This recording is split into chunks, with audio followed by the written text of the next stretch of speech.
I'm here. Hello, everyone. Welcome to another edition of the Deepest Law.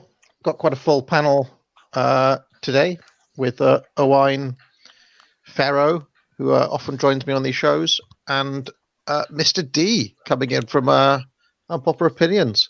How are you all today? Don't all speak at once. Farrow, how are you today?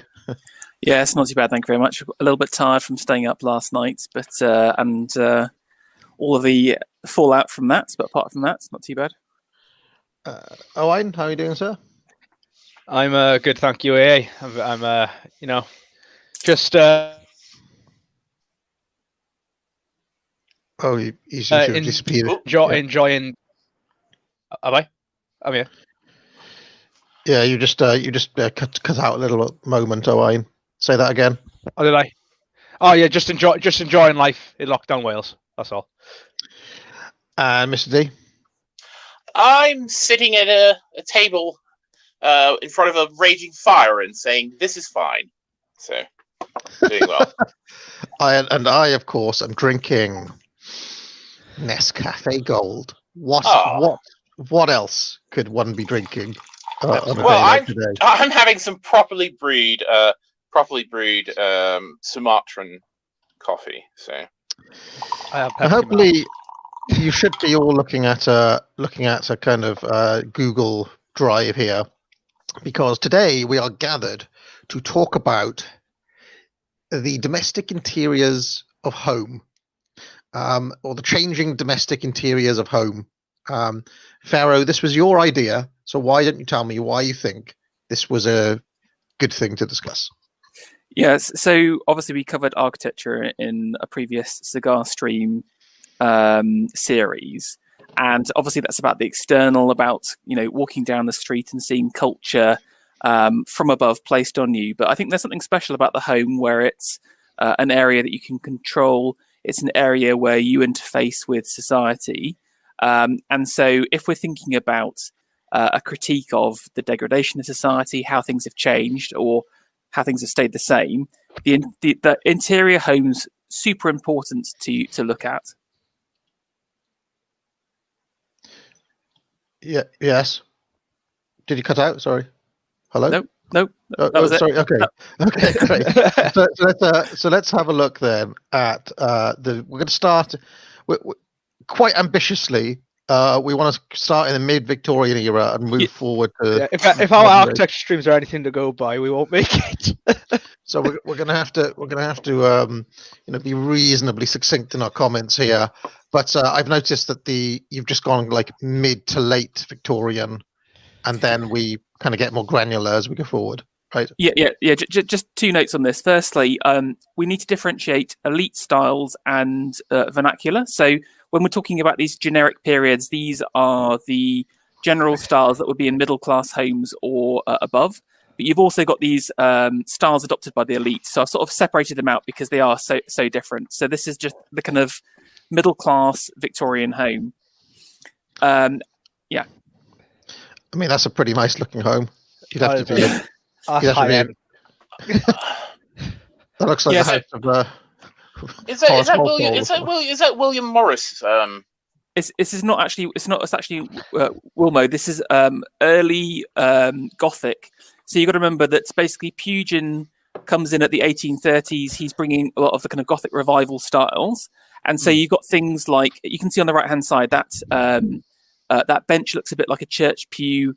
You've got things like fresco work, iconography brought back into the rooms. If you look at the vernacular at the time, though, the bench starts making sense, where it's just a decorated version of what was typical in a living quarters, in a living room at the time. I will add, I'm not convinced that this is a middle class interior. This looks sort of higher end of that period. But yeah, I mean, it reminds me of Victor Hugo's house in Guernsey, which had a lot of this sort of thing. But anyway, let's. Yeah, but often though, these sort of rooms, which were highly decorated, and they would be reserved purely for meeting guests in, and they wouldn't actually be used on a day-to-day basis at all. Like the room with the piano, for example, like it would be all reserved for the very high-end guests. So if you were like a had you were in a kind of upper middle class country home, and you happen to own, say, a local regional bank or something like that, you would only entertain other probably regional bankers in this one specific space. I mean, I would suggest that the owner of this sort of house would have been like a aristocrat of some kind, or yeah, possibly. But in Yeah. the mid 1800s, there would be the merchant class was getting extraordinarily wealthy. I agree. This is like upper middle class. It could be a bank owner for sure. So I'll carry on. So here's another Victorian interior. What's going on here? So let's have a look. There's the fireplace and recognizable armchairs. Yeah. Yeah, I tried to get some actual photos from the time, which is quite difficult. But I think one of the criticisms of the Victorian space is, like Owain said, they tend to have lots of small rooms. So again, today it's all about open plan, big open spaces. Back then it's small rooms with individual functions, and also this kind of eclectic style where people have got hand-me-downs from previous generations. You can see in the armchairs alone, there's like 3 or 4 different older styles. And then also there's a lot going on the walls. There's kind of little pictures on the side across there, tiny mirrors. It's a highly sentimental society, which has there's so many knickknacks which belong to, say, your great grandmother, or you'd have, and also there'd be other, like, lots of religious items as well left on top of desks and drawers and stuff. Yeah, and you have to understand that the Victorian period was when, I mean, certainly in my controversial opinion, is when many things just went completely to shit. And if you compare this interior to kind of Georgian interiors, the sort of late 18th century, it's a very different conception of how to kind of arrange space. So you can see that, the furniture is not placed in any kind of symmetrical way. It's kind of peppered and sort of placed at odd angles, and there's kind of groupings, as you can see with the items on the wall. They're kind of arranged in what were called kind of art units, so again, this whole idea of kind of the individual homeowner's creativity is very much a product of the Victorian era onward, and you just did not see that sort of thing in kind of certainly grand interiors of the previous century, or even sort of middle class interiors, which would have really started to pick up during the 18th century. So yeah, I mean, a very different conception of the kind of space, and the owner of the home's place in that space happened. And I think there was a massive change that happened in the Victorian era. Well, one of the things I wonder about is I also like separate rooms, your separate dining room, separate sitting room, separate kitchen. I do not like the open plan, where the kitchen, the dining room, and the sitting room are all one room. And I'm wondering what does that actually say about the mindset and the culture if you want separate rooms versus like basically everything's in one room. So you're not alone with that today. There's a big fight back against open plan living slowly growing. I can see this when I'm in work with how people want their houses done. They want the separation between the living and the kitchen area again. But what it says, I think, about people that wanting to have the separate rooms and the separate spaces is a bit more of a sense of kind of your space becomes more of an extension of yourself, your room itself, and you don't really necessarily want to share that. So say you had an office space, you want to have that as your private space, and you want that room to express and be organized in a manner that you are familiar with and comfortable with, and you don't want to have to compromise that to make anyone else feel more at home. I wonder if a part of that, because Dee was saying like the Victorian era is the start of this idea. Is it the move from a more aristocratic society, which obviously would have been more public facing? It would have been more. You would have thought much more in terms of your social rank and your social status, to essentially a bourgeois society in which it's all about kind of private capital, private property, etc. I think there's an element to that. I think it's not such like a sheer cliff between the aristocracy and bourgeois. And again, you've got to remember that a lot of bourgeois families would try and integrate with the aristocrats, certainly in the earlier periods. I think certainly in the late Victorian period, that's where stuff starts to change. Just one other note I think that's worthwhile mentioning is that the 19th century is a prolific period for building.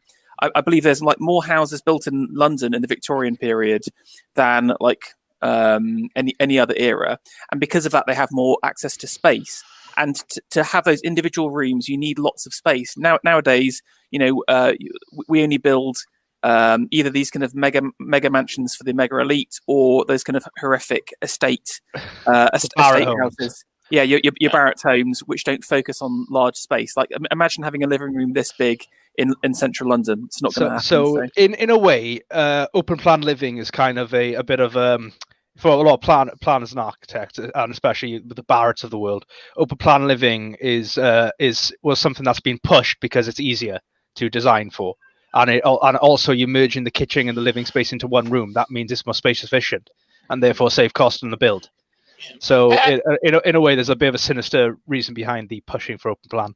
And also there would have been a practical reason for having everything sort of, having rooms of different functions kind of sequestered together, because of course this was well before the time of double glazed windows and efficient heating systems and such. So heating a room would be a concern. I mean, if you've ever gone to kind of a great house, a country house, those the kind of rooms of state, or the kind of rooms for show, they weren't sort of comfortable, certainly not in the dead of winter. I mean, and so people would necessarily have these kind of smaller spaces to which they would retreat in their private life, and certainly into the Victorian era as well. It was easier to heat a small room than it was to heat the open plan kind of structure. As technology became more kind of efficient, it sort of enabled these different styles. But you would want to kind of keep your heat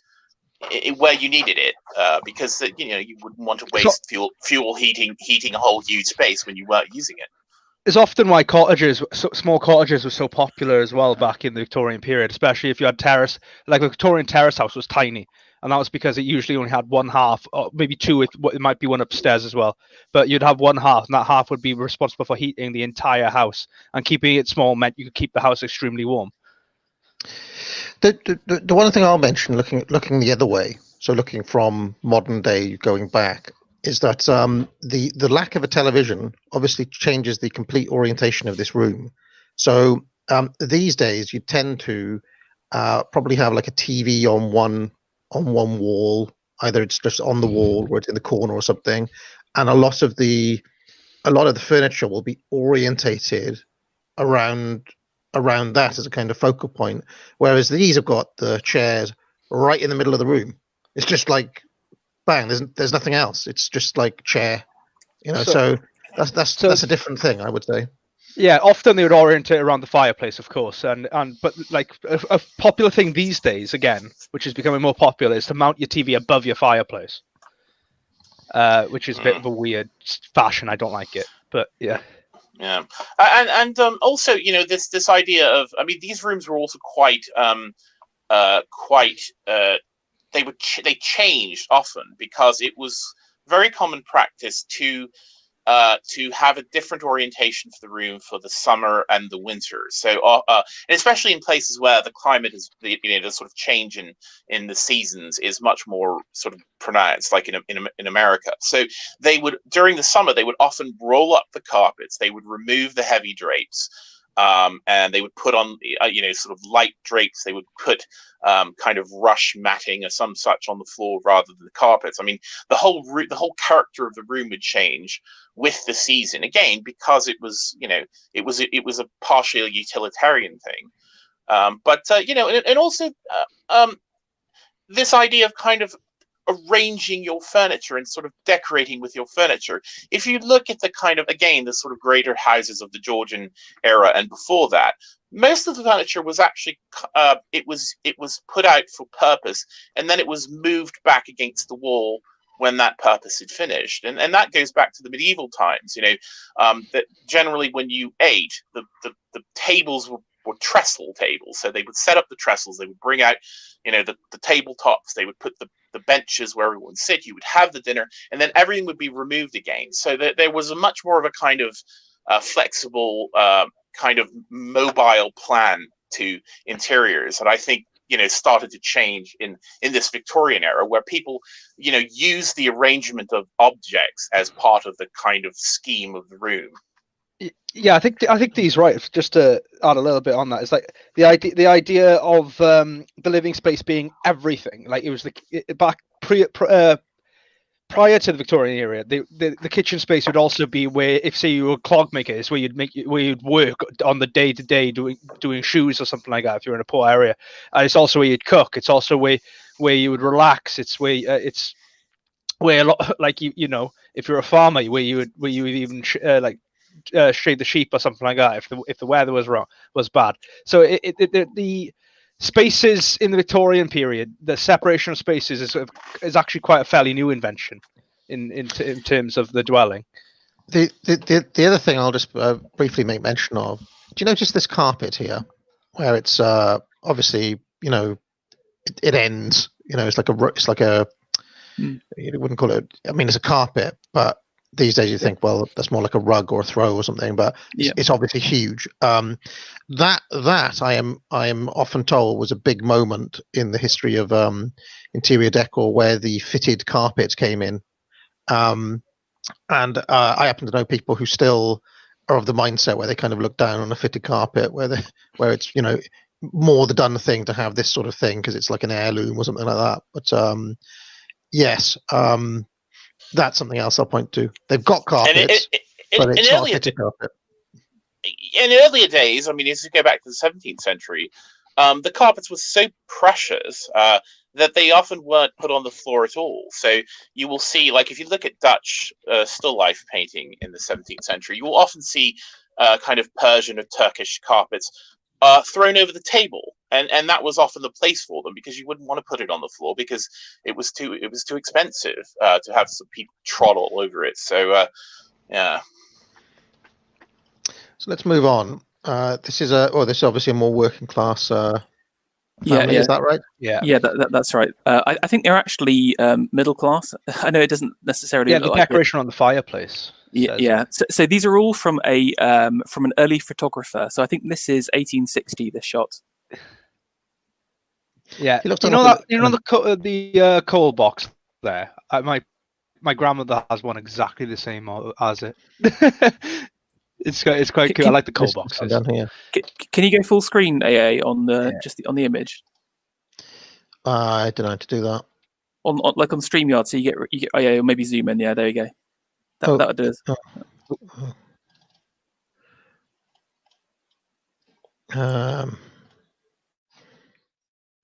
Let's see about doing it on StreamYard. Does that help? That's as full as we can go. Okay, that's a little bit more, but yeah.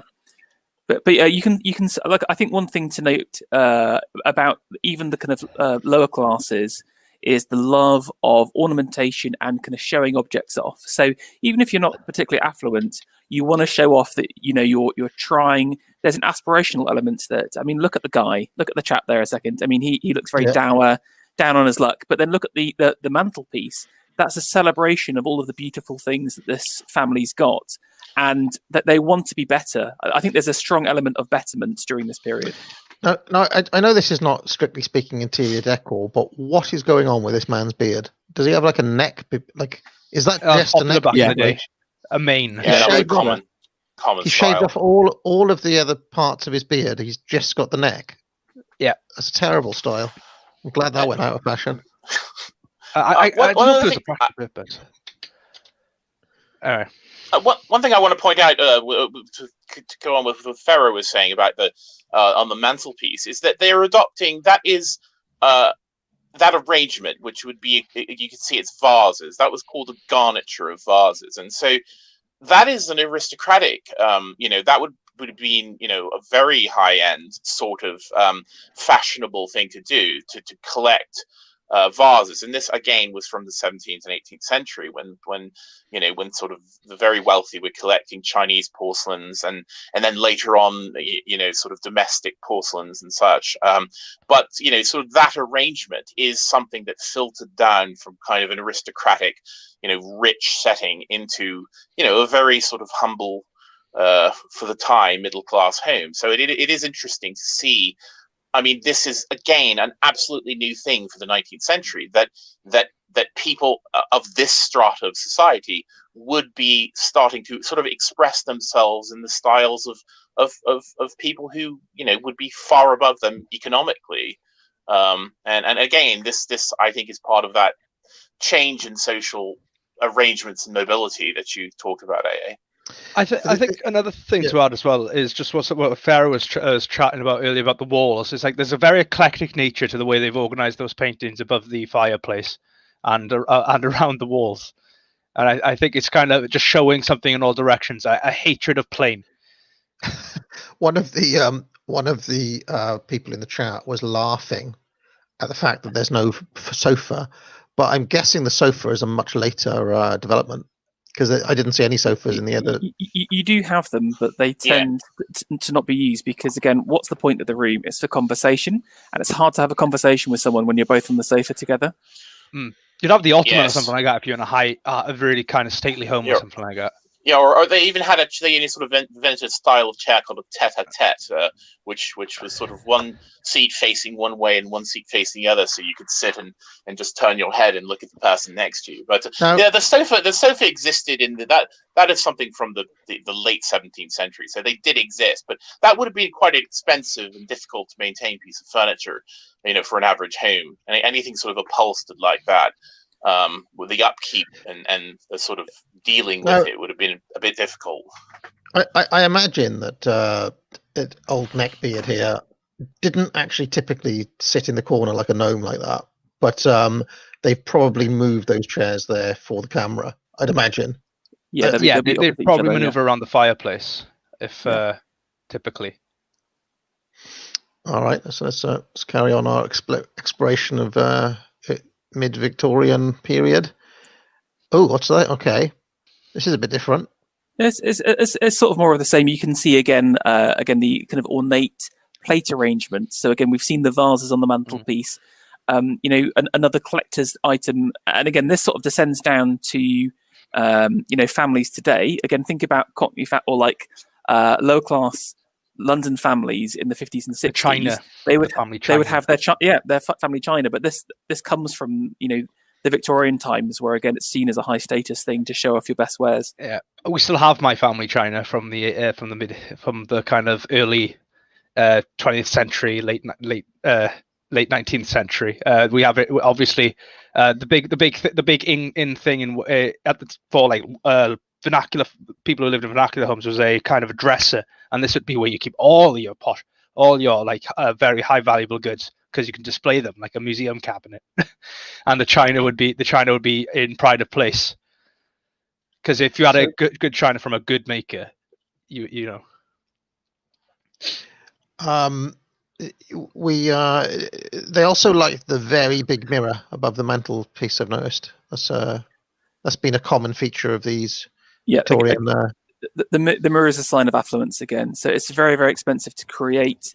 So again, if you go to again like the 17th and 18th century, you have to use a mercury deposit system, and often they would kind of tarnish or have these kind of black marks on them. I'm sure you've seen them, but because of the Industrial Revolution, the way that you create mirrors changed using a silver nitrate, I'm pretty sure, version, meaning that it was easier to create much larger, more high quality mirrors. So again, having the mirrors, again, if you go to Versailles, they've got the kind of the hall of mirrors, don't they? It just shows off your wealth.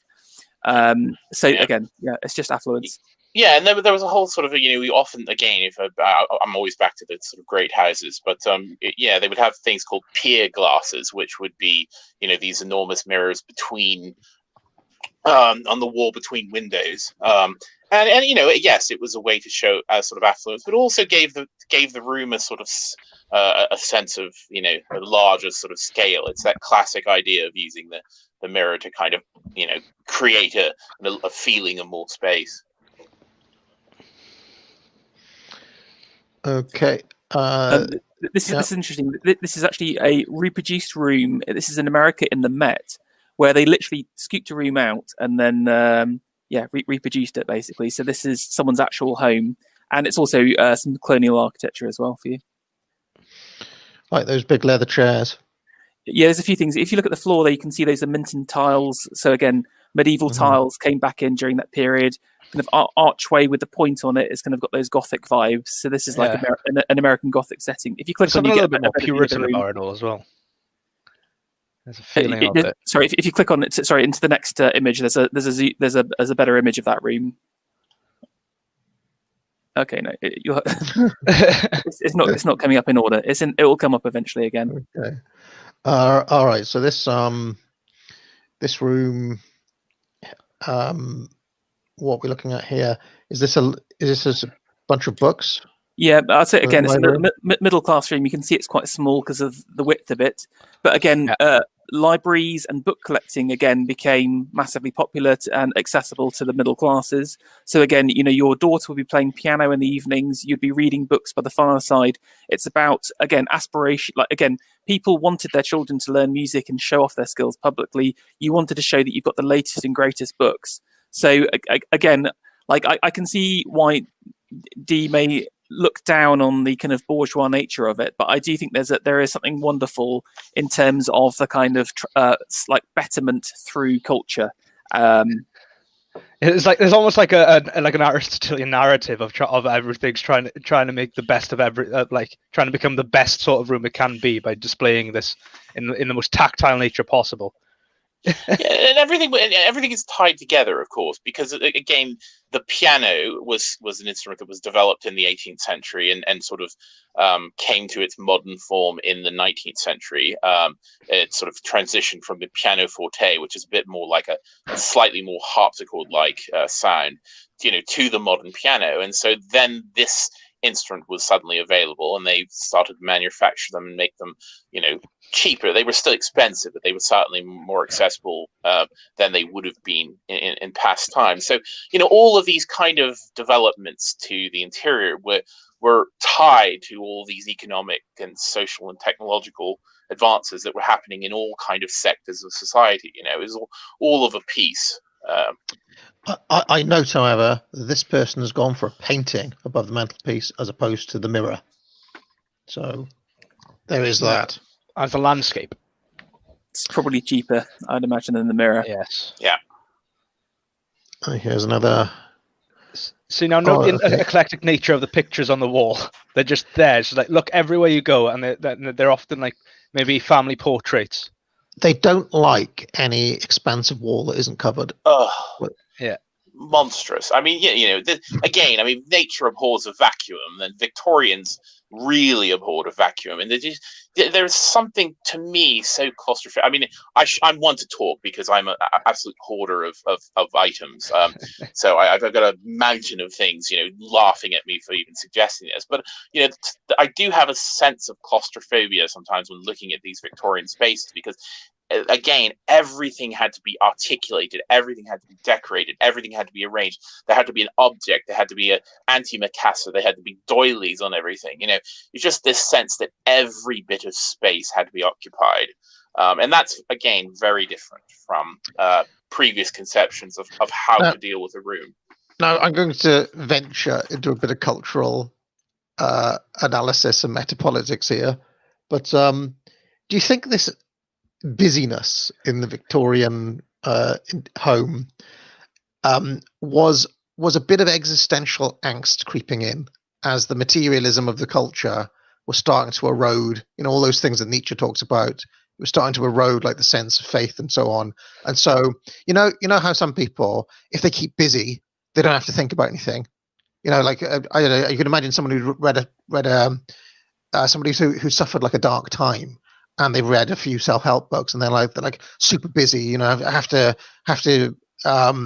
keep going, so I don't sit down for 5 minutes and then get sad. And I just wonder if there's an element of that in the Victorian mindset. I'm not so sure, just because certainly from the 1800s to 1850s, there's a real strong religious revival. If anything, the Georgians are pretty the deistic, atheistic, and quite louche. But the Victorian is the early Victorian is stern and moral. It's only really kind of like 1855. You've got Darwin coming back with his whatever theory of evolution, and also some of the Jurassic findings, and then the establishment of the Natural History Museum. I think it's the 1880s that the establishment that kind of like chips away at religion really starts to come into play. I think it's it's more of a reaction against the Industrial Revolution, if anything. Again, because people are starting to move around a lot more. So again, everyone would have lived in the same town for years and years, and in the Victorian times, you're moving around from place to place trying to find work. So I think there's a lot more disruption. So you're trying to almost feel rooted and hold on to that stuff with everything changing around you in this period. It's not very like Protestant or Spartan or anything like that, is it? I mean, it's kind of much more. I don't know. It just looks like clutter to me. But anyway, let's keep on going. Just on that, one thing I would say is that during Anglicanism at this time is under the Oxford movement, which is all about sort of going back to Catholic aesthetic ideas, and that's why you have quite a few.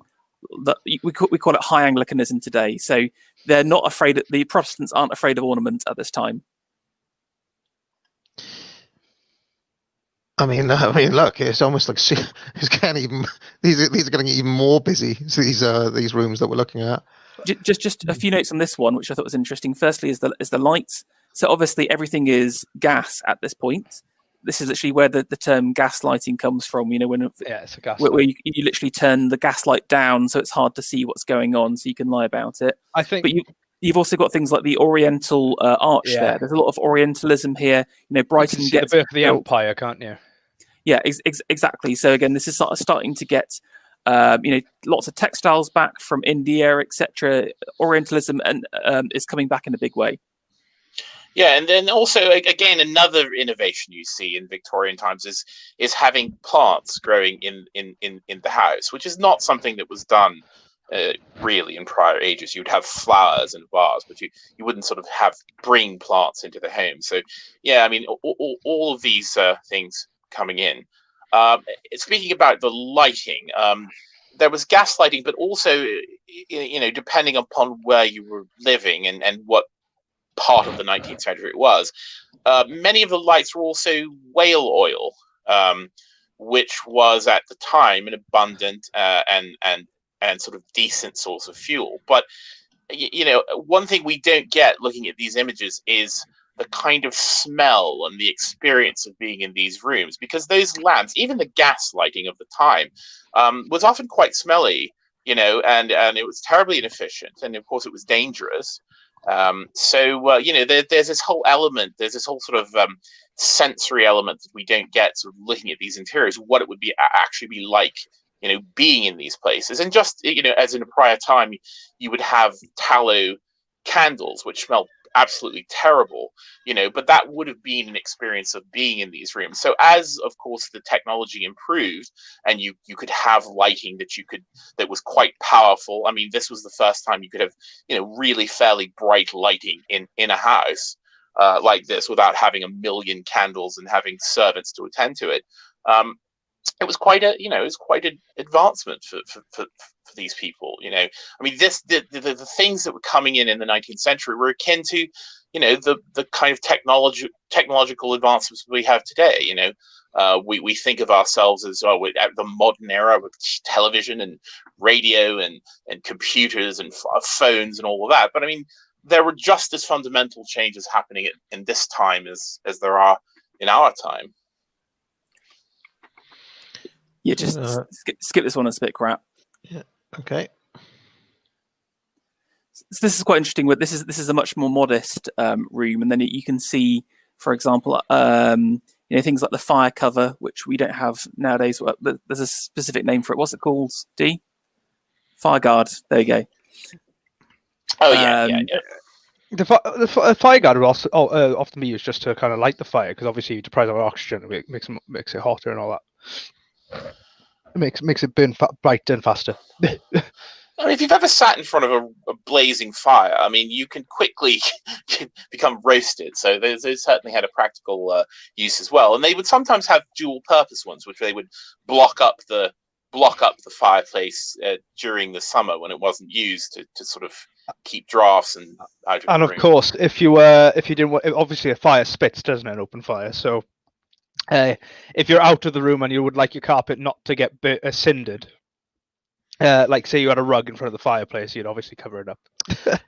Now you say this is modest, but I would say that this room here still has a lot more stuff in it than the typical equivalent room today.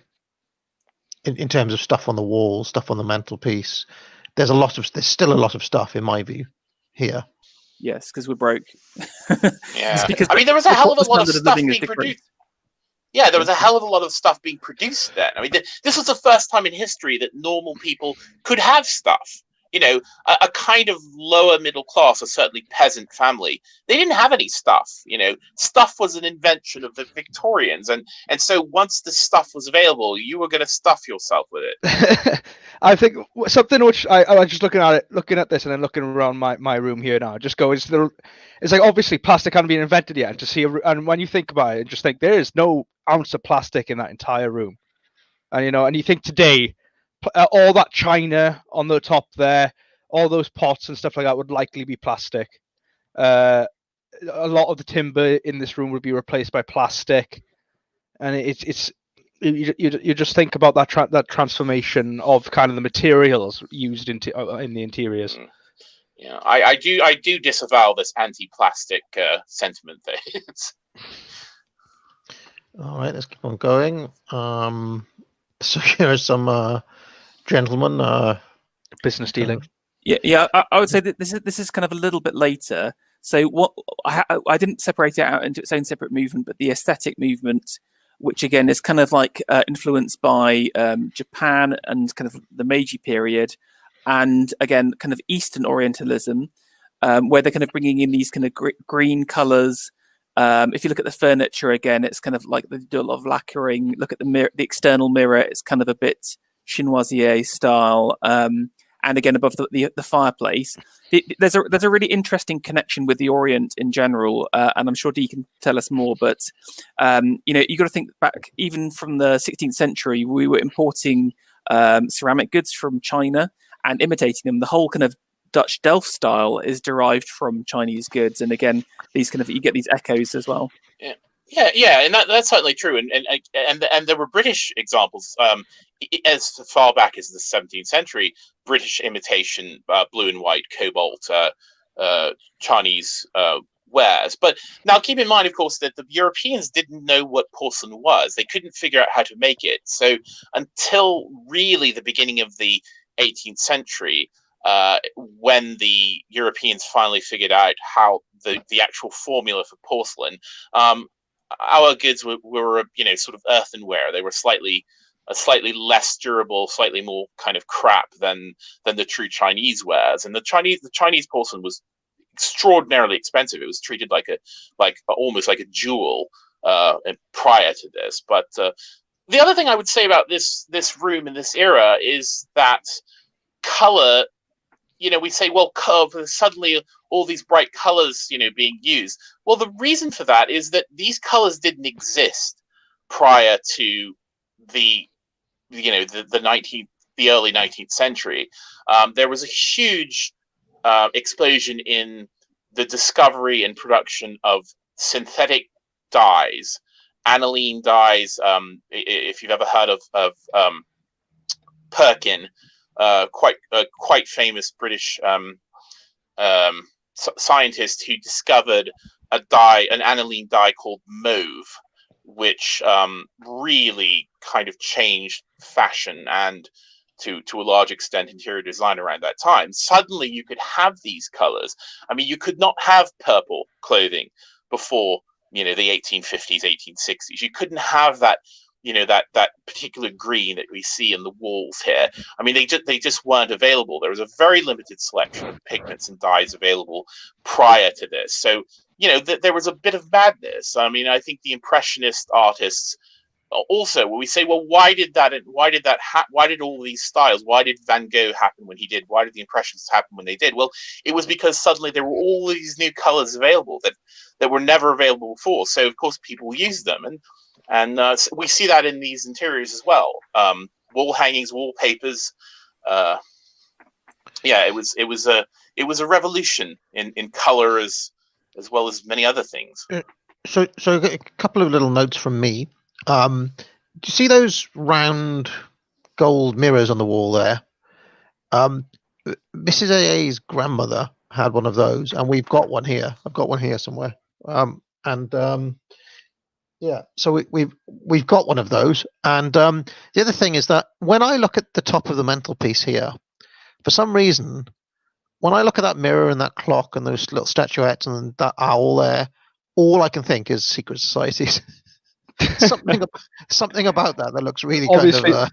They were kind of modelled off the kind of gentleman's club, weren't they, of the 1880s secret society? So, and in the gentleman's club, you'd have these very ornate centerpieces. One thing I've just noticed, actually, if you zoom in on the fireplace, I think those are Delft tiles surrounding it as well. Just as an aside. I just want to say as well that in here you can really see I think if you look at the settee, the sofa there, you can see kind of the beginnings of Art Deco. I think with the kind of the sort of the crossing work on the backboard there, and the nature of the use of diagonals and the squares together, and the kind of the polymetric shapes and stuff. I think you can really see a little bit of what really explodes in the Art Deco movement later on. Yeah, that does look a bit more quote unquote modern to me. But all right, let's keep on going. No preview available. Okay, so here's it. Yeah. This is a kitchen. So I tried to put in some kitchens at the end just to give you a bit of a flavour. This I would say is like a low middle class kitchen. You can see they used to have these kind of complete systems. See if you zoom in on the right hand side, it's got a little oven section. It's got kind of hot plates. It's kind of like an Arga. It's like always on. It's called a range. Range. Cooking range. My mum knows how to use one of those. and again, this is another revolution where again in the past previously you'd just have a fire. You would put your kettle above the fire and then cook it. Well, with a range, you can do multiple cooking types. You can fry something on the top. You can grill it. Again, I'm sure Mr. D can tell us more. But I think it's a really key piece of kitchen innovation. And again, you can tell this is a lower and middle, I'd say kind of aspirational working class family. You can see all their china on the left-hand side, but they're eating in their kitchen. And again, that's a huge differentiation between the lower class and the middle and upper class, where you would never eat in your kitchen. Yeah, the staff would be in the kitchen. I mean, also remember at this time and well into the 20th century, domestic service was common. It was common. It was attainable for even modest families. You could certainly have a live-in domestic servant. I mean, that is something that we've absolutely My great grandmother and my mother, to some extent, both worked as domestic servants. Yeah, you did not need to be fabulously wealthy to have domestic service. So yeah, and so Pharaoh is right. You would not, you would eat in the dining room and probably be served by they were domestic servants all the way up to the 1980s. Yeah. It's for many houses. The stately homes didn't really die entirely until the mid 90s or early 90s, which in some areas, which is quite remarkable. Well, one of the things I just want to say is that I've always thought those dressers there, you see that big dresser with all the crockery, and I've always thought they would be super handy, and I was looking into getting one myself because we have one. Well, I can exclusively reveal that I also have one. I have no built-in cabinets in my kitchen. I have only sort of dressers and a French sort of armoire to store things in. So I don't have built-ins. I don't have any built-in surfaces either. I have a large table in the center, sort of modeled after a very early kind of kitchen, and they are very handy. Those very nice. As Dee would know, it's essential to any Welsh home to have a big dresser. Yeah, absolutely.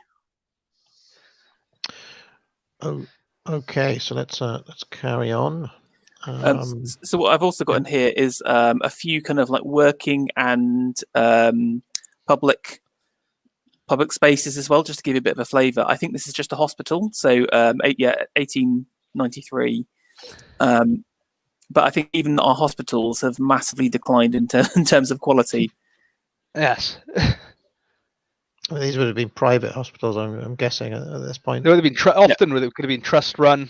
Would have been a charity hospital if you were really poor, or possibly financed by a philanthropist.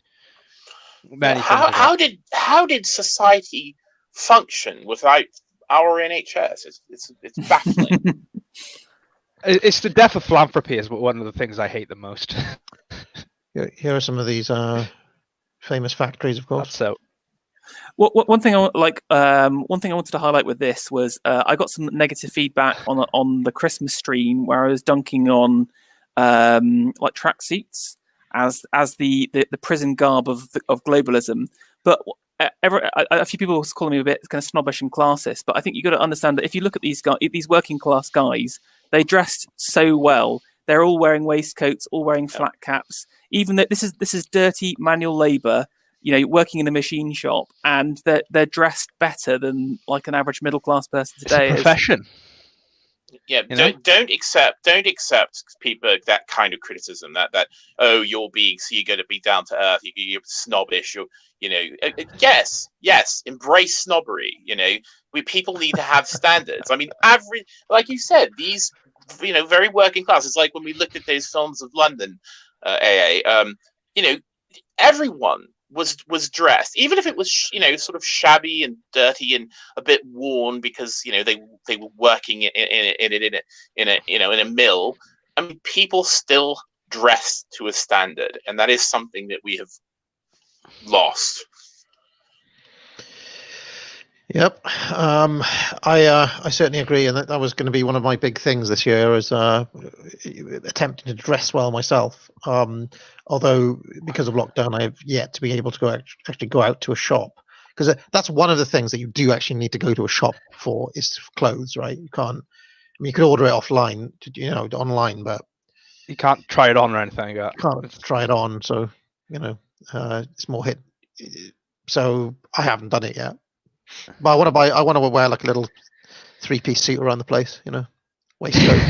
Why Waistcoats are awesome with a nice little bow tie or something like that. If you're although really... heavily besmirched by Gareth Southgate, right? So because he popularised them, didn't he? Yeah, he did. For that summer, everyone on nights out. Everyone was going in waistcoats. My mate even turned up one day for a night out in a waistcoat. And I was like, "Why are you doing that?" I was like, "Oh, it's the Southgate, isn't it?" Mad. So, here's a more kind of white collar job, I suppose. Yeah, these guys were all replaced by Excel. Yeah, a clerk's office. They were doing stats. These guys, okay. Here's a packing room. Soap looks quite nice. That looks a very, very nice place to work. Oh, look, it's Liverpool. It's Port Sunlight. It's so Sunlight Soap is the guy who built Port Sunlight in Liverpool, I believe. So okay. Oh, that's nice. That's the American interior. Some close-ups from before. So again, what's interesting is that again, I don't want to dunk on the Americans too much, but they're essentially backwards and out of fashion for a long period of time, and the Victorian period sort of marks them kind of catching up with popular trends in fashion. Again, you got to think it takes so long to transport stuff across, but because of paddle steamers and all that kind of stuff, the revolution going on in shipping means that America can get the latest fashion and trends sooner. So they're kind of catching up with the rest of polite society in terms of their interiors, but it's still relatively modest, I think. Again, compare some of the walls and the amount of furniture. One thing we haven't really highlighted is how expensive furniture would be. Certainly in Georgian times, you would rent the furniture. You would never purchase it because it was so expensive. And again, famously, if you kind of read Dickens or whatever, people lose their entire household belongings to the debt collectors and get put in debtors' prison and all that kind of stuff. So, I think quite a charming space. Okay, so shall we move on? Yeah. Shall we move on? Because I realise we've been going for maybe an hour, and we're still in the mid-Victorian period. It's like architecture stream all over again. So, do we want to move forward a little bit? Where do we want to go to next? Edwardian? Should we jump forward 50 years? Could we pop into arts and crafts just for 2 seconds, because I think it's very popular. So this is kind of like the elite movement that started off in around about 1860, and this is I've separated these elite buildings into different actual houses. This is the Red House, done by Philip Webb in collaboration with Morris and Co. So that dresser on the right hand side, you can see it's been hand painted by Rossetti, one of the members of the Pre-Raphaelite Brotherhood. Yeah. But the key thing about arts and crafts is it's a reaction to the industrial age. So again, Ruskin starts to write all of these books about actually industrialization is really, really bad. We should go back to the past. We should reconnect with folk and craft traditions. And what Ruskin said, Morris did. And by creating his kind of store, he focused on handcrafted, beautiful items and a much more stripped back aesthetic. So what we're going to see is everything we're going to see is made by hand, no machinery involved, all hand tools. But also it's much more modern in feel because it's there's just less stuff. Yeah, the Red House was William Morris's own house, by the way. So. Mm-hmm. So you can see these chairs. I think they're Gimson chairs, and these are all like hand lathed. The actual there's like rush work in the fireplace. Bricks and fireplace. But again, can you see? And then you've got the kind of wall cladding, which is wood, which is painted white. Super simple and stripped back here. There's no even carpets on the floor.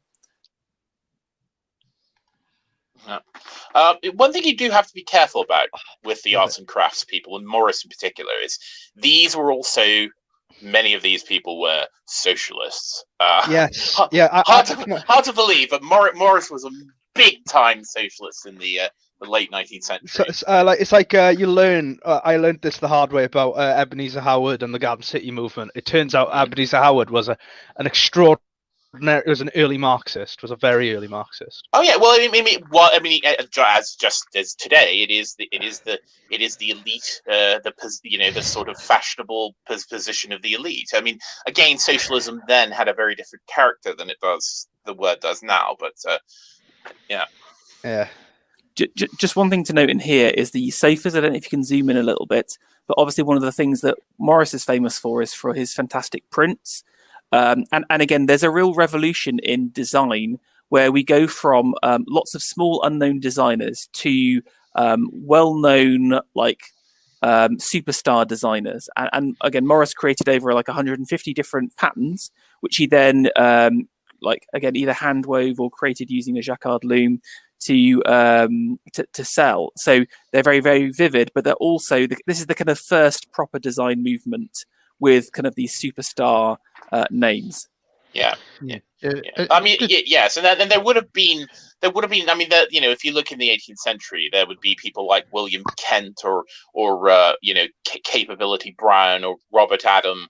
I mean, there were kind of these star designers, but they were working just for individuals. They didn't, they weren't producing materials that people could purchase like Morris. That was an innovation. More like the House of Parliament was almost a Morris innovation in itself, wasn't it? Like the kind of the decorum for it. That was Pugin. Pugin, yeah. That was 50 years before. Yeah. Just on the socialism front, one of the kind of slightly tricky things in this period is that you've also got people like Carlyle around, right? And I think with someone like Morris, I mean, you'd have to check to see if I'm right, but certainly Ruskin and these guys who were around then, they were influenced by Carlyle and things like medievalism and a kind of that kind of perennial traditionalism that was around in that time. I'm not exactly sure how that intersects with the Marxism and so on, but that's an influence around in this, and I'm pretty sure it would have touched Morris in some way. I don't know how that works. 100%. So basically, Morris and Burne-Jones, after they were both due to be vicars. They were training to be be clergy, and then they read Ruskin and then said, "Oh, we're going to be designers instead." But both Ruskin and Carlyle, I would describe as very high Tory, very kind of feudalistic, medieval, hierarchical. But that they definitely their ideas got picked up and then corrupted by this new wave of 1850s. The radicals. Yeah, exactly. Morris starts off as with the Ruskin position, but ends up starting his own socialist party and becoming exceedingly socialist. We call it socialism, but this wasn't a Marxist socialism. It was a more of a Christian socialism. It was a lot more. It was a lot more rooted within the kind of Christian heresies of Lollardism and all that stuff.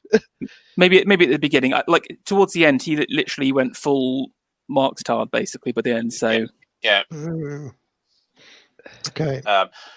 One thing I mentioned, I have to briefly touch on this, is people have this idea, like if you often say, well, I hate modern architecture, I hate this, I return to tradition, look at the Georgian building, that's what we should go back to. But in a way, once neoclassicism was sort of introduced, and this would have been very early with like Inigo Jones in the late 16th, early 17th century, and John Nash, and Palladianism and this sort of thing.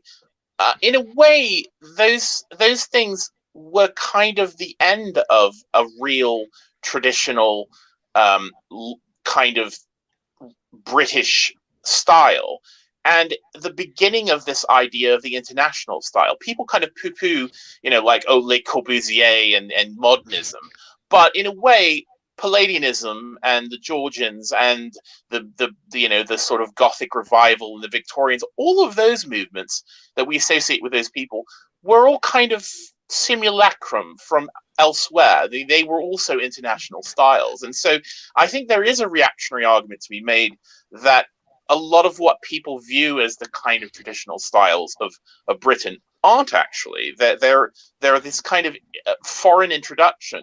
And we look at the work of Morrison and the pre-Raphaelites and all of that, and it's very much, again, a kind of simulation of a time past. It's a Tudor. Yes, it's a fantasy of medievalism. It's a fantasy of Tudor. It's a fantasy, or a fantasy of classicism, rather than a kind of organic style that came out of, accretion and sort of use and kind of the build up of kind of local traditions. So I just wanted to bring that up because I think sometimes people get a bit muddled when they talk about returning to tradition, what that means. So thing about arts and crafts as a movement, yeah, it is where mock Tudor derives from, isn't it? It is that kind of, they were looking back towards the Tudors as the pre-industrial civilization more, and that's the styles they're trying to replicate. The thing, and just to add to your point there about being international, is that the Germans pick up huge on arts and crafts. They love it in Germany. Now, I'm very keen to move us along. Because we've spent far too long on the Victorian period. I want to move forward. Can we look at some of it? Is it possible for us to spend like 10 minutes on each era? Yeah. Fin de siècle, just going, there's just one building you want to look at. So this is basically French Art Nouveau. If you scroll down, no, don't go to these ones. Go to the Horta House. Keep going. Okay, no, if I not put it in there, scroll up. It's where it says Horta, start on number 2 there at the top there. So this is your classic Art Nouveau. So this is 1880 onwards as part of a reaction to the arts and crafts movement and gaining French and Belgian power through colonialism. They try and create their kind of new style. So there are the kind of initial veins of arts and crafts they're pulling from Morris, but they add in a whole lot of other stuff as well. Specifically, this kind of over-the-top naturalism. So Art Nouveau is associated with these kind of like almost manneristic impressions of plants. But also these kind of highly ornamented, over-the-top spaces. Yeah, if you just scroll through from here, this is all from one house. You can visit this in Belgium called the Horta House. Skip that. That's just the lobby, made by a Belgian guy called Horta, and it's a UNESCO-listed property, and it's a really magical, almost surreal space that he's created. Beautiful. Yeah, and this always puts me in mind of like Aubrey Beardsley and the Decadence, and I see Oscar Wilde lounging in these interiors and drinking absinthe, and there is a strangeness to Art Nouveau that I think it's quite appealing to my twisted sensibilities. But okay, let us move on. So we're going to look at Victorian era now. Edwardian. And Edwardian's a little bit harder. Edwardian era. What I've started off with, this is Hotel Russell, which is made by a guy called Fitzroy Dole. And the reason why I put it in here is because this is the age of the boat liner, and Russell actually created a dining room which was a reproduction of the Titanic. So when you think of the kind of Titanic layout, it's something similar, but you can tell already there's kind of more of a harkening back to classicism. Those are kind of classical columns. You've got the kind of marbles. We've moved away from the kind of Gothic versions. This is the lobby downstairs. You can see you've got like a mosaic, which again is very classical. All star signs. Yeah, exactly. Porphyry behind the lights, but you've also got electric lights as well coming through at this time. So there's technological revolutions going on. This is the Russell dining room, which is just like the Titanic was done. But like it's kind of like a strange period. It doesn't last very very long at all. But it's kind of like a rejection of kind of Victorian values, and then almost like a mini kind of classical revival, basically. Mm-hmm. Filled with wonderful gentlemen in their top hats. Well, and the classical revival. Yeah. Sorry, D. I didn't want to put. No. I'm just thinking of all the people that would have filled these rooms. Yeah. I was just about to say that this kind of mini classical revival gets usurped by Mr. Le Corbusier and his ilk. So these are some more public spaces that we've got. It's a cool book.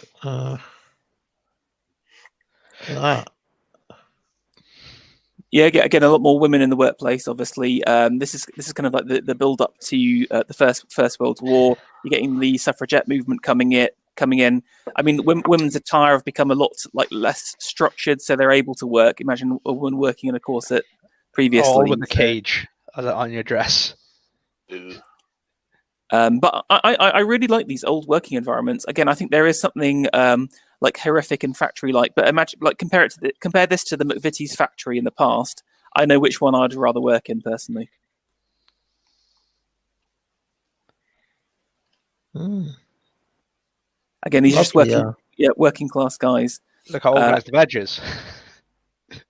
This is a department store. I sort of like this. So again, you would never try on the clothes if you were upper class in a department store. You would sit in that chair, and you would have a series of women who would come out and wear the clothes that you were going to buy.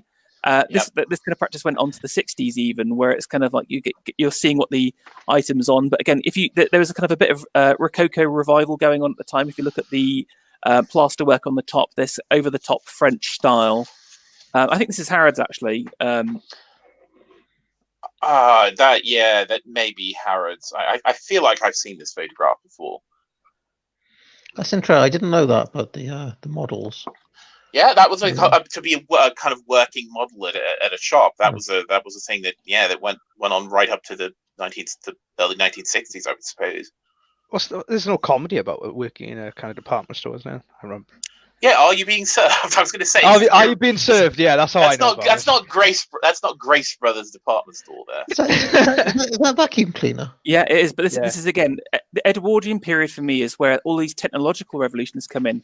The light, the Hoover, the washing machine. Everyone is going crazy for technology in the home, and it's changing the purpose and the usage of rooms again. Like you said, with a TV changing the focus for a room, something like a washing machine or a cooking hob is going to change how a kitchen's going to be used.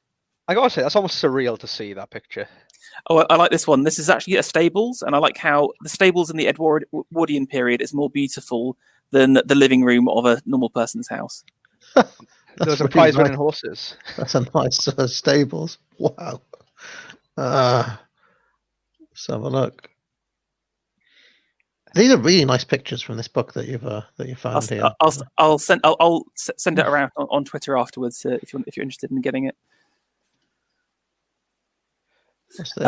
Again, this is the interior of a boat. So again, this is super important for the development of rooms and spaces. Are these luxury liners because the upper class is spending so much time on them, and again, the quality of the rooms. Again, look at the ceiling there. That's all woodwork made in a steel hull. It just sort of blows my mind how quality. Again, if you compare it to a ferry today, just the level of craft that's going into these is huge. That again is on a ship, I believe. Organ. Oh, this is Leighton's house. Again, this is somewhere you can visit today in London.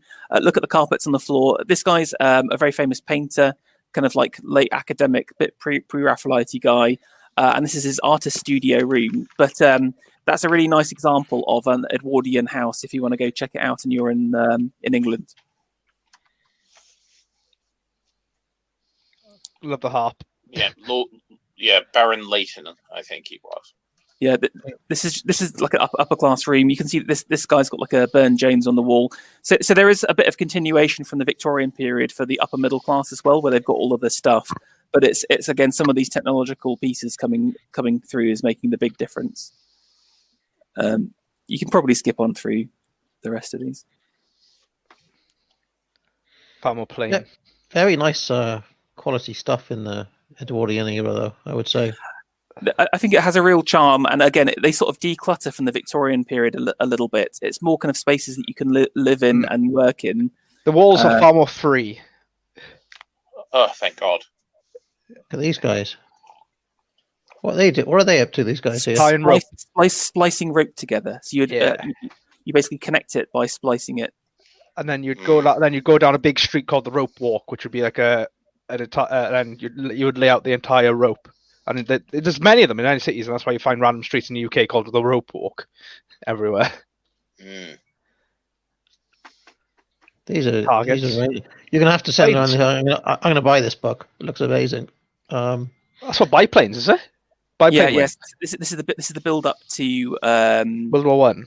Yeah, World War One basically. That's amazing. And again, women in the workplace. It's the beginning of the end. And I really like this shot. Again, these are just working class guys coming out the factory. Just look at the dress of the women. Everyone's wearing hats. They're just dressed so beautifully. I think it's just such a beautiful age of people who cared about their appearance. And look at that. It's kind of homogenous, but everyone's not everyone's the same. There's a bit of individual, but there's still a collective. I think there's something just magical about the era. 1910 was peak of this country, maybe. Yeah, I think it is. Yeah. Yeah. These are just a few kitchen shots. Again, this is kind of like the changes with the ranges and more of these kind of Ray-Bans.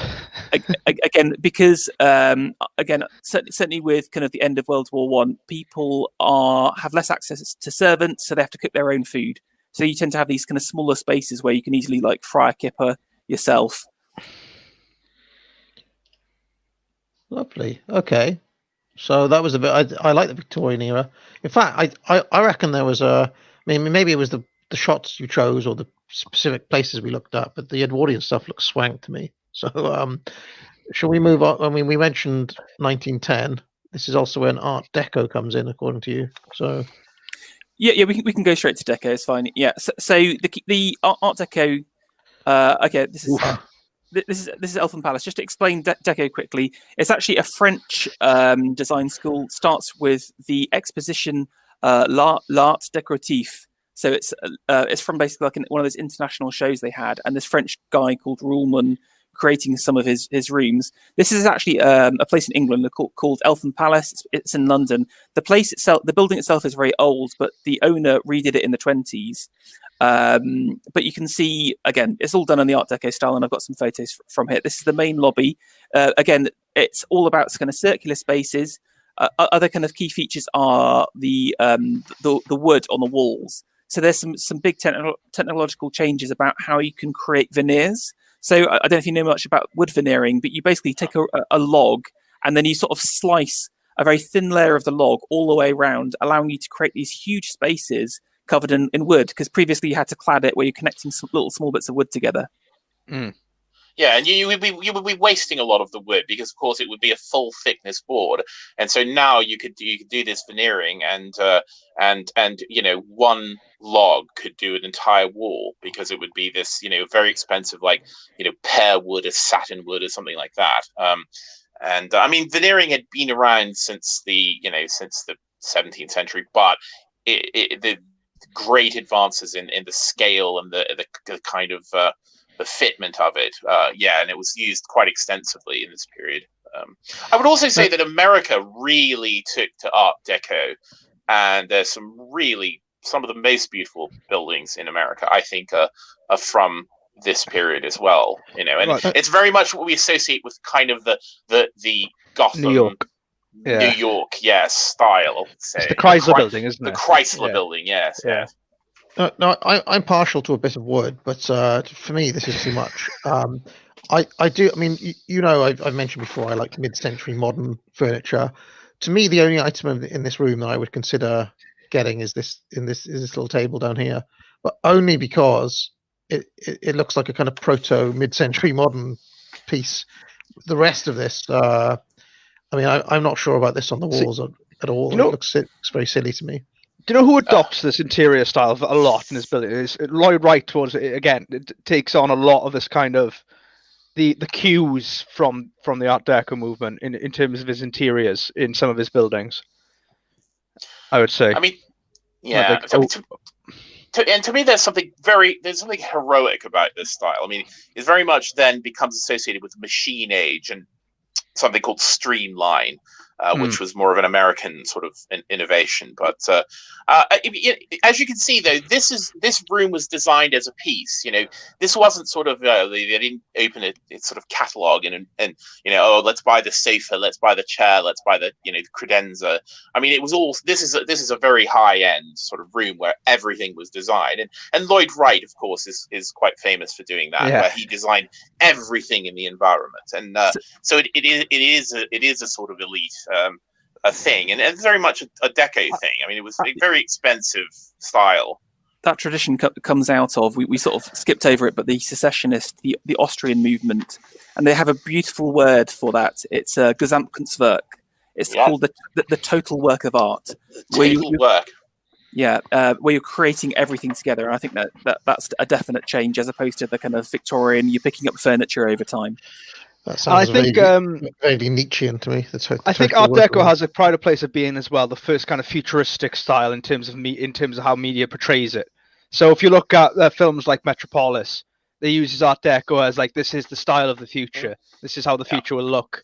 And so you can see that with Bauhaus, they really use it as a kind of sci-fi style in almost that way, because that's how it's portrayed. If only.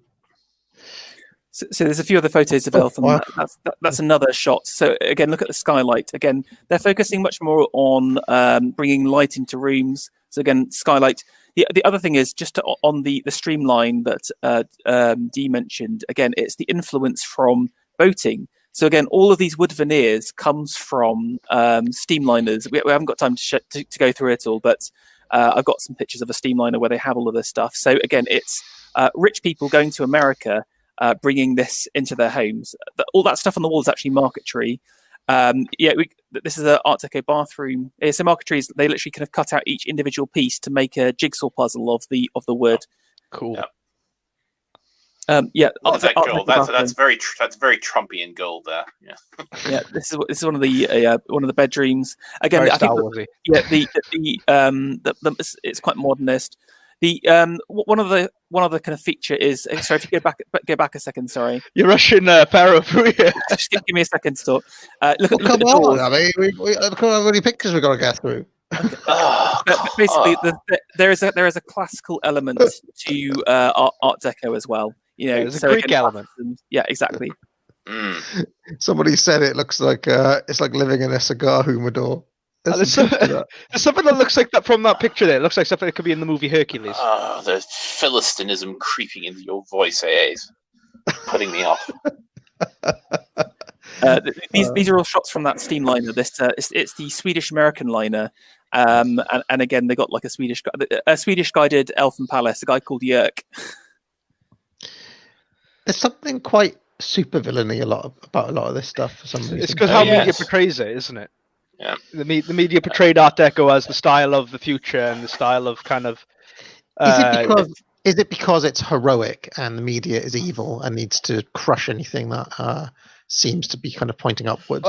I think Art Deco could have been a style that could have lasted way longer than I think it was short lived for what it was meant to be. World War II destroyed it. I mean, totally. So that was really the end of it. But I mean, a combination of things. I mean, it also the height of Deco was happening in the sort of early 1930s after the great crash.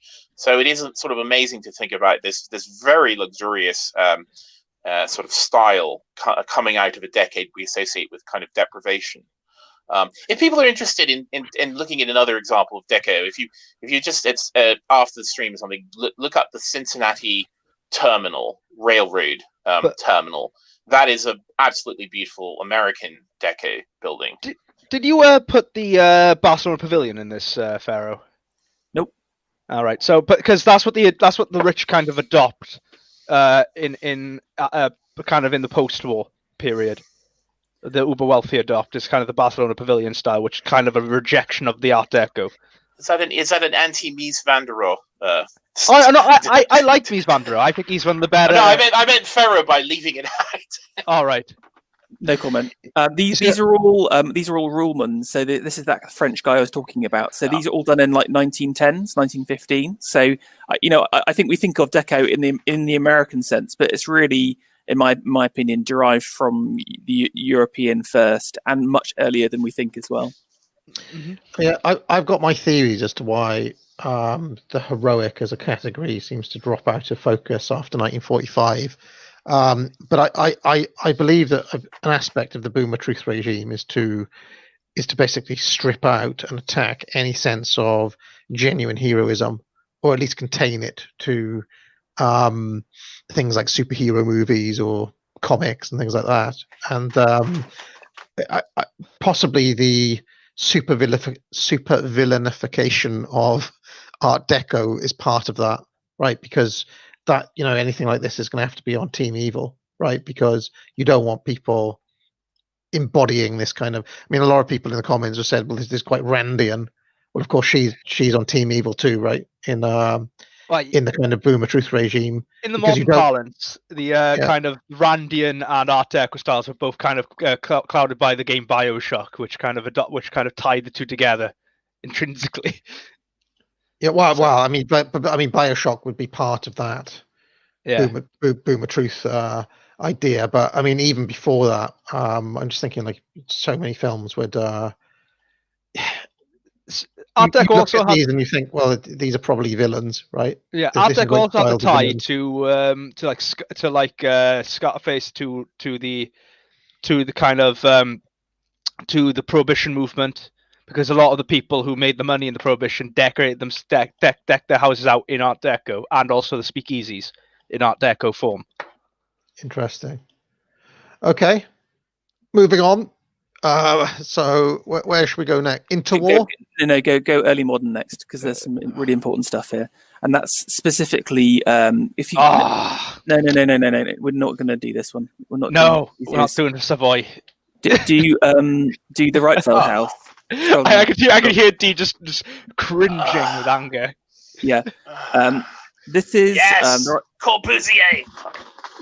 this is Wrightveld's Schroeder house in the Netherlands, and he's part of the De Stijl movement. Stiel. What De Stijl? Anyway, but the interesting thing about this is again 1920, so super early, but this is really the first kind of breaths of modernism. Just a few things to note: if you can see the roof, there's some markings across there. Basically, the architect put in movable walls to create closed and open spaces. So this is really the beginning of open plan living. You can see, look at the walls. There's no pictures. There's no sentimentality. It's just blocks of pure, unadulterated color. It's also quite blocky as well. There are no curves, no ornamentation in the traditional sense. I was about to say, was this the inspiration for Lego? Because that came out of Scandinavia as well, didn't it? Yeah, I mean, maybe. It's very Lego-y to me. This is my override because it's Scandinavian. So in the mid 20th century, Scandinavian style really does take over as kind of a massive powerhouse in the design world, and it kind of hits its peak in the 60s and 70s. What's that there? Is it like a home gym or something? What is that? No, I think that's the staircase. Yeah, Yeah. If you keep going, you'll get some other shots of it. And then the miserable plebeians in the chat deriding this. I mean, beautiful. This is a beautiful house. I find it odd, do you, when you say that and you live in a kind of traditional farmhouse? Well, I mean, one doesn't have to narrow oneself to sort of, accepting one kind of style or one kind of period or one kind of, aesthetic. I mean, a man of the world can pick and choose. This is Gen X. I'm claiming this is D's Gen X eclecticism. It's a lot. Eclecticism is far older than Gen X. And again, yes, you because this would have influenced. I mean, it is not a coincidence that a place like IKEA would have picked up these styles, because it is very easy to kind of replicate this general look with cheap mass manufacturing. The thing is, of course, the best exemplars of this style were very expensive. This was all kind of custom stuff. But as it filters down, it does become appealing to people who want to, to keep abreast of the bottom line. I mean, I'm hearing an echo. I mean, look at the state of that. Come on now. What's that? Is that a kitchen? Yeah, like one thing you got to remember is you got to see that these guys are treating the house as a machine for living. So it's all about utility. It's about function over the form of the building here. So let me tell you why the plebeians don't like this. Right? They don't like it because they know that the transcendent truth of the world is in beauty, capital B beauty, and this is an explicit rejection of beauty. This is beautiful. No, this is just as much an expression as expression of the single vision of the artist as Frank Lloyd Wright or Pugin or any of these other people, because it doesn't have the kind of elaboration that you expect of a kind of a kind of historical style. It is just a different form, and it is very much just as a sort of graphic expression of the artistic will. I mean, there is a sort of heroism in this as well. I'm not saying that this didn't provide an impetus for much worse, terrible things as it filtered through society, but I'm saying that this, as an example, was an artistic expression, a total artistic expression, just as much as some of the earlier things that we looked at. So from our vantage point now, we have seen these kind of attempts at trying to replicate these interiors, and they've been done absolutely terribly over time. And that's kind of, I would say, to some extent, that's Clara vision. I don't necessarily. I can appreciate this house. I think it works as it works as a very good concept and art piece. I don't think it's something you'd want to live in though. But then eventually these were replicated over and over again. and they've been boiled down to kind of really shabby recreations. It's become a pastiche, is what the word is. I would not hear suggest that if you put Mrs. Lovelace from Trumpton in this, she'd be alienated by it. She'd be like, But "Oh, it isn't for her. I mean, the thing is, this is not something for her. This is not something for you. I mean, again, this idea that that things it's a very utilitarian notion. Oh, it has to conform to my specific needs, my needs of comfort. Well, that's perfectly fine. But this is a particular work of art that was made for a particular purpose at a particular time by particular people. It wasn't made for you. So I just want to say, like, take away the colours and stuff from that kitchen, and it looks extremely like a typical modern kitchen. Yeah, I think you got to understand the ideas behind it, established in the 20s, are the same as the ones in the mainstream today. So, I think you cannot deny that it's a revolutionary and powerful building. I mean, I think we could argue. I would argue with Dee for hours about, in my mind, this is different to the arts and crafts movement. This is rootless and international and homogenous. But I want to finish the stream at the same time. So there's a lot to talk about in this. I see soy mouth Bugman prep in all of this.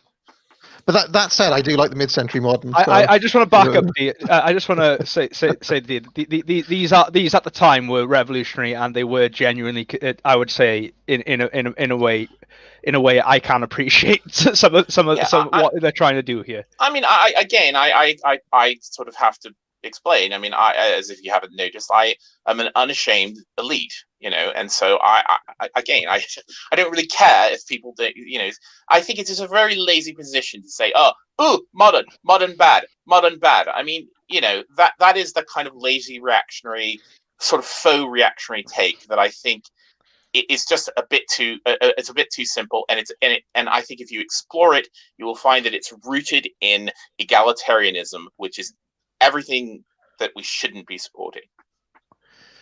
So, what is this thing at the bottom of the stairs here? Cat. This is the relatively unknown Amsterdam school, which goes in the 30s, which is kind of like a middle class style, sort of based on arts and crafts, based on Deco, and there's some quite nice buildings from it. Like, I don't know if you want to spend too long on it, but just zoom through. But you can definitely feel like the Art Deco stylings, but done in a much more accessible way. If you just zoom through a few pictures just to get a bit of a feel. But yeah, like the parquet floor as well. I mean, you've got to have wood on the floor. Always. The only good floor material is timber. And slate, actually. I accept slate. But again, you're starting to get some of the kind of the 30s and 40s feeling. This is more of that kind of American style. Very what you'd see in Americana. Yeah, but it's all European. If you skip on to the other house in this folder, there's a little bit of a story about it, and it's called Mr. Straw's house. Now, I've actually been to this. This is a house that was given to the National Trust in 2032 or something like that, and it was preserved exactly as it was. So what's nice about this is a low middle class house preserved exactly as it was in the 30s, basically. But basically, it shows that essentially. Oh, wow. Look at the Bovril. Yeah, England actually rejected a lot of the art decism at the middle class and lower class level. They were very much interested in kind of post-Victorian and arts and crafts still. Only the elite sort of dabbled with that deco, while the Americans wholeheartedly adopted the modernist and other styles. So in many ways, we're sort of stuck in our ways still, even into the 20s and 30s, which I think is quite interesting. We see the 20s as this kind of, it's Art Deco, but everyone's sort of living in these quite modest post-Victorian settings. I just want to make a comment about the baked beans and the tomato soup tins there. I will put Heinz now as the most conservative brand because they still have the same packaging today. I'm very surprised by the same. I'm very surprised by the Sainsbury's new potatoes there. I wouldn't have thought that product was even made in that. No, I think the family lived in. I think the family lived in there to the 60s, but they basically didn't change any of the decorations. Yeah, those aren't. That's not all 30s packaging there. No. That's disappointing me. But all the fixtures and fittings are from the 30s. I have noticed more curves in this era. There seems to be fewer straight lines and more curves. I Is that right? That post-war cooker. Yeah, like I think this guy just had a lot of old Victoriana, but I guess I just wanted to stress how the daily lives of people living in England in the 30s was very much similar to the Edwardian period, while it's very different in America and the continent. Britain, Britain to an extent, but I think I think the average person living anywhere, I mean, it would have been sort of very much in a trajectory from sort of styles past, what we sort of, when we look at this sort of Deco, or we look at Gerard Rietveld's, house or anything, that is the elite of the elite. That had really very little to do with the average person's experience. It's like you said, AA, about the 60s. I mean, the 60s happened in just 1 square mile of London, and the rest of the country was living in ages past. And that's the same, I think, even in America, which we associate with kind of being, in the 20th century, being more kind of obsessed with forward thinking. But I think that this was the way most people lived. I mean, and again, there's nothing wrong with it, but it would have been much more an accretion of things from the past and new things as well, rather than a kind of revolutionary, sort of unitary style. I have to mention this carpet going up the stairs seems Egyptian, isn't it? Yeah, the guy was interested in Egyptian archaeology and had it customly made. I think it's a little bit strange, but seemed eccentric to me. Yeah, exactly. Okay. The guy very eccentric. Yeah, the guy owned a grocery store, I believe. Like upper middle class. Okay, so that was the interwar period. Now we're going on to one of my favourite periods, the mid. This isn't actually mid-century modern. This is what I call the mid-modern. But what's important about this is actually a lot of mid-century modern is pulled back from the 30s. So this is the Alto Villa. So this is a guy called Alvar Aalto. He's a Finnish designer. It's kind of like post Bauhaus. But what he does is to bring wood into that modernist setting. So think back to the Rietveld house, where it's kind of these bold colours, very foreign, very mechanical. This is an attempt to bring a more organic sense of space to the interior. Look how wide and open plan it is. Look at how everything's got those kind of lovely beech wood touches, and that's the kind of the local wood from Finland as well.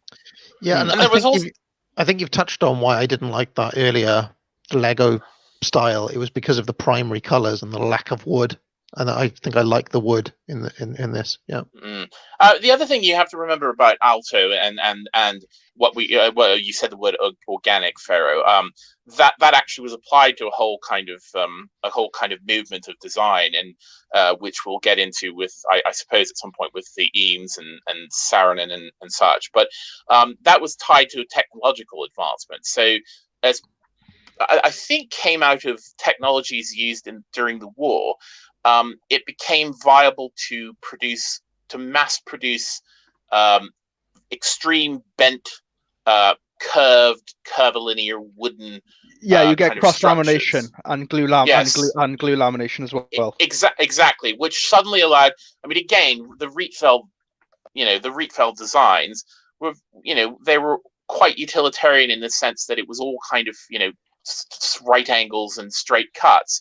But, with this Alto furniture, if you look up some of his other work, I mean, you will see suddenly these sort of tapered legs, or if you think about the Eameses that come later on, you see these molded plywood shapes. And that was something that was a technological advancement, and it certainly changed the character of the design as well. Well, if you look what was possible with wood from the war, you look at there's a plane in the war designed in timber called the Mosquito, and that was an entirely timber plane. And I would advise, if you want to see what became possible with timber, that's the innovations there. Well, the reason why I put Alto in here is because Eames comes about 20 years later, and in my opinion, Eames are the biggest rip-off merchants in the design business, and have no originality whatsoever. And everything from a lot of American mid-century modern is just plundered from this period. Just a few other. We should just have a boxing match. Yeah. other things to know. Oh, yeah, if you look at that table there, if you zoom in on the leg, I don't know how much you can see. That's where they've got that some of that plywood and melding, creating that kind of like almost waterfall style. Yeah, just on the right hand Yes. side. That's the kind of the beach bending that Dee was talking about beforehand. But one other thing is, the fitted kitchen unit again comes in from Alto. But again, the IKEA aesthetic is established in this house. Yes. In my opinion. I gotta say, I don't hate this. I don't hate it. Yeah, I mean, I've actually have I have Alto's wife, Aino Alto, was also a designer. I have a glass of water here, which is an Alto glass. So yeah, I mean, this certainly this his work and this aesthetic does have a quite enduring legacy.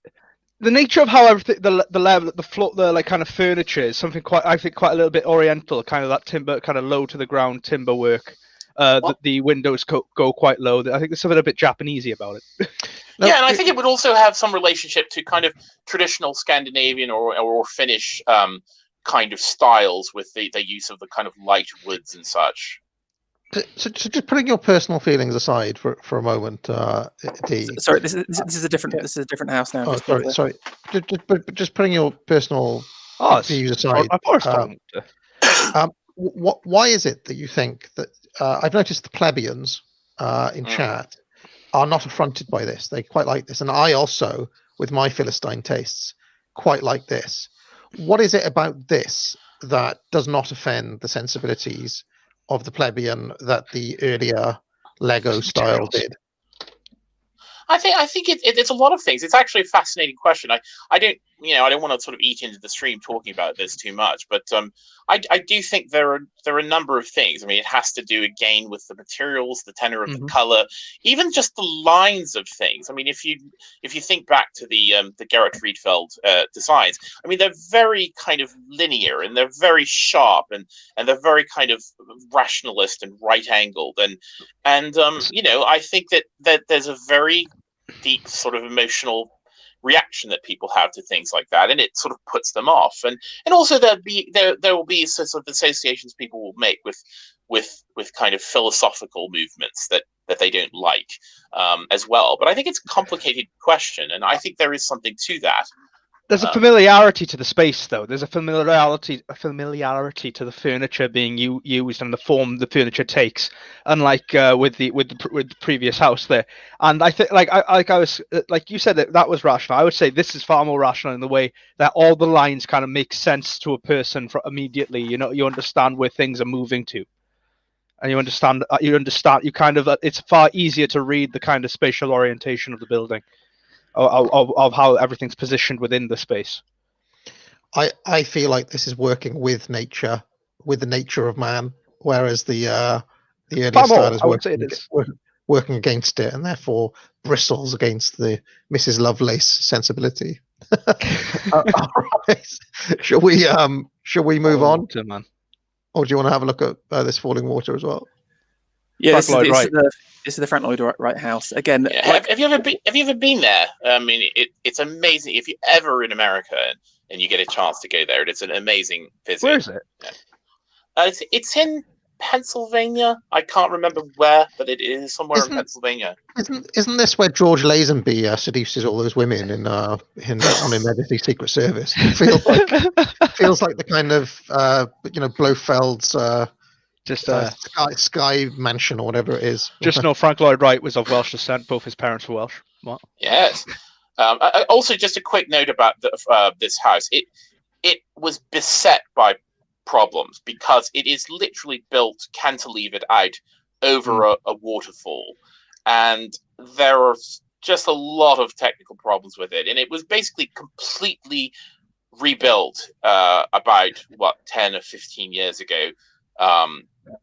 To fix a lot of these issues. So but the practical was not part of the vocabulary. I'm telling you, this is Blofeld's lair on Her Majesty's Secret Service. I mean, isn't So okay, you go back to that desk. There's he designed, so everything Lloyd Wright did, right, he designed, didn't he? And so he had a tendency, right, to overlook certain things, even the best designers could. And so there's a window next to that desk or another desk in the home, similar to that can't open because he's designed this desk slightly too high, and it always bumps up against it, and he can't open it as well properly because he'll knock everything off of the desk. So it's even the greatest designers, if once they start micromanaging everything, make mistakes. Can I ask one slightly random question? Why did they like hay in this period? I've noticed a number of bits of straw and hay. Hay? Yeah, I mean, so I saw there was one in the previous. Where was it? Shop bamboo. I think you're in a different. What's that? You've popped into a different thing there. There. What's this? I think it's just the dried grass. I think it's just to do about bringing plants indoors again. There's lots of these kind of hanging gardens, and that was just dried out. But it's just looks aesthetic. I think the last guy. Sorry. The matting would be grass, sort of reed mat or a rush matting or reed matting. So yeah, I mean, again, it was about a kind of bringing a natural texture into the. I love these. And that there, see, whatever that is, that beating stick. What's that for? A duster. It's just a duster. A duster, but it seems to be made out of straw. Yeah, I think there's lots of kind of like or a horsetail. Like a bit. It's a bit proto hippie in my opinion. All of this stuff. Again, you're probably correct. The last guy in here is actually an Italian fascist, just because they have a very specific aesthetic which comes back in the 80s. Giuseppe. These are just a selection of his buildings, but this is kind of like, we saw the coldness of the Rietveld Schroeder house.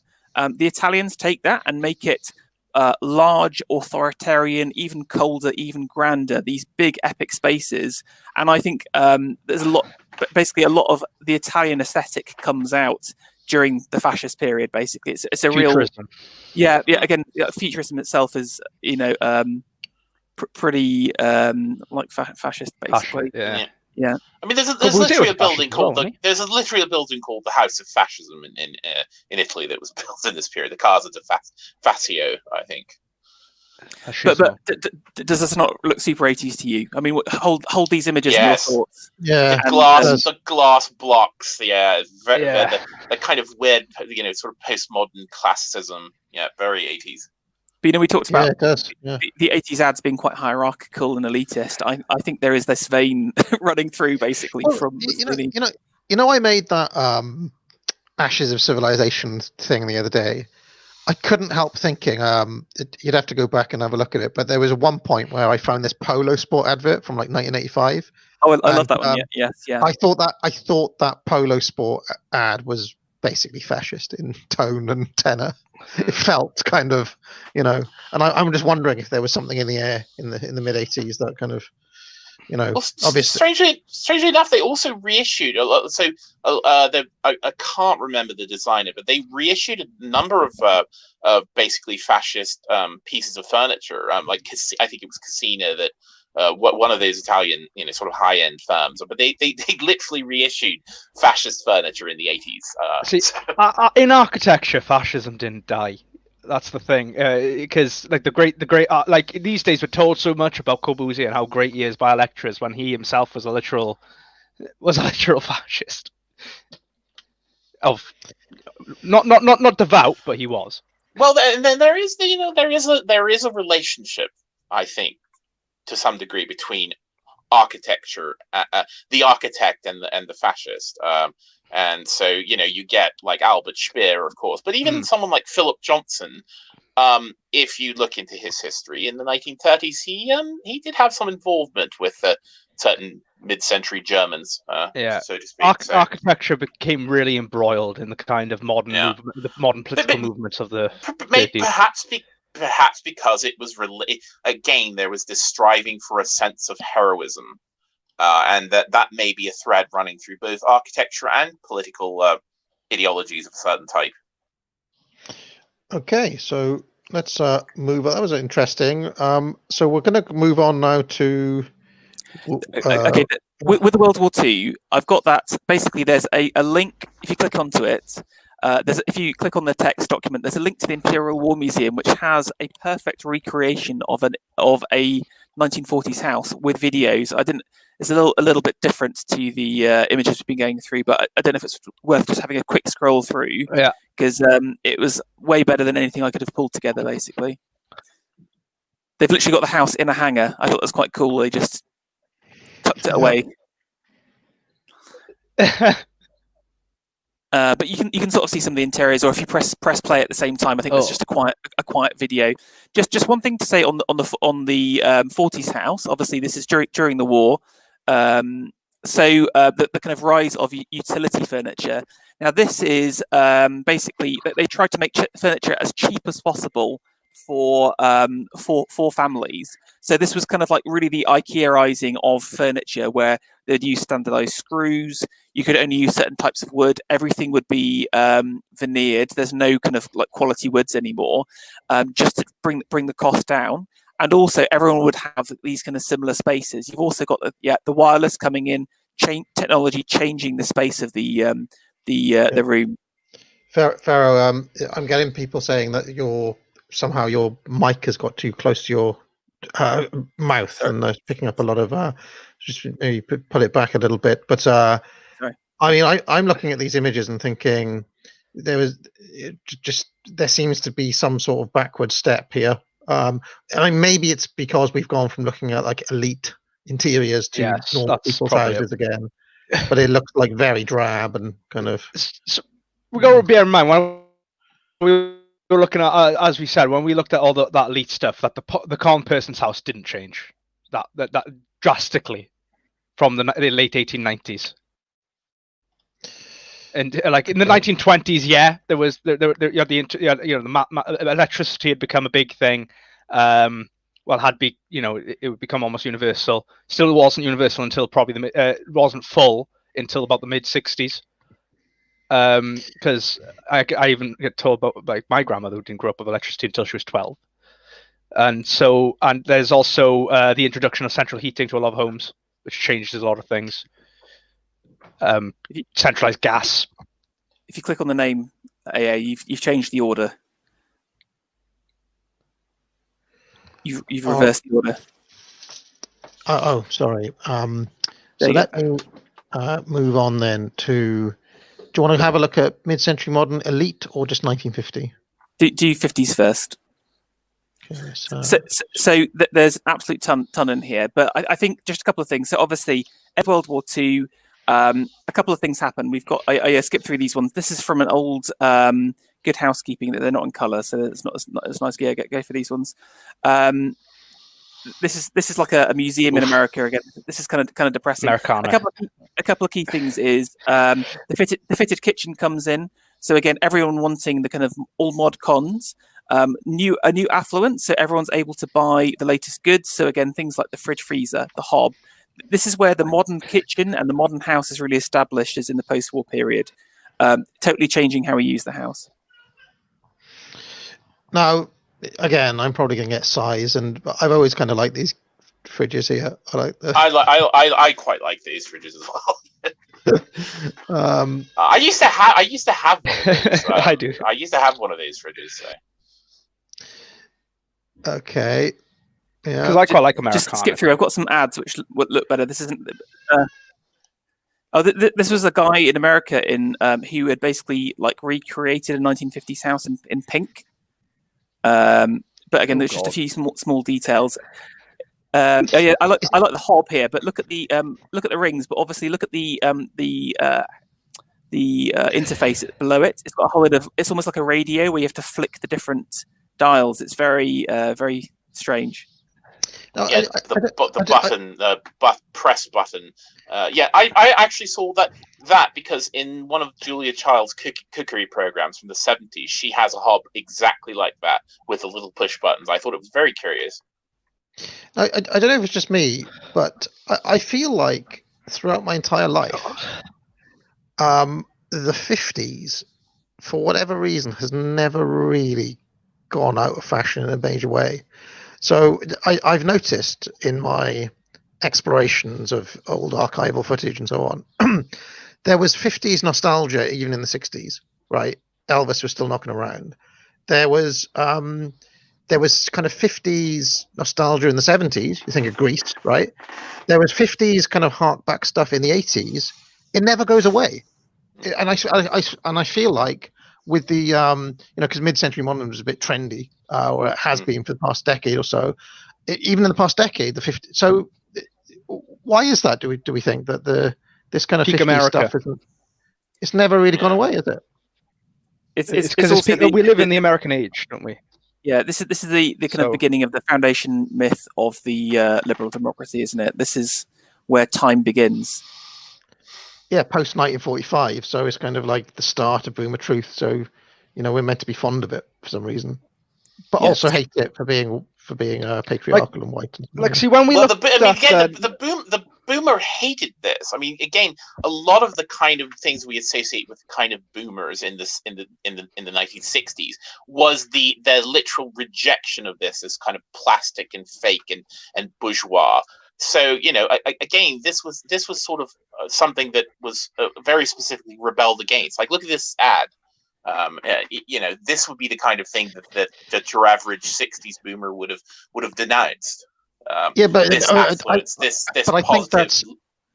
I think that's why it's also kind of never gone away, because it's the thing that was reacted against. So therefore, it's the thing that is grasped at for nostalgia, especially for Americans. I mean, if you watch, there's a channel called Black Pilled where he reviews movies and so on.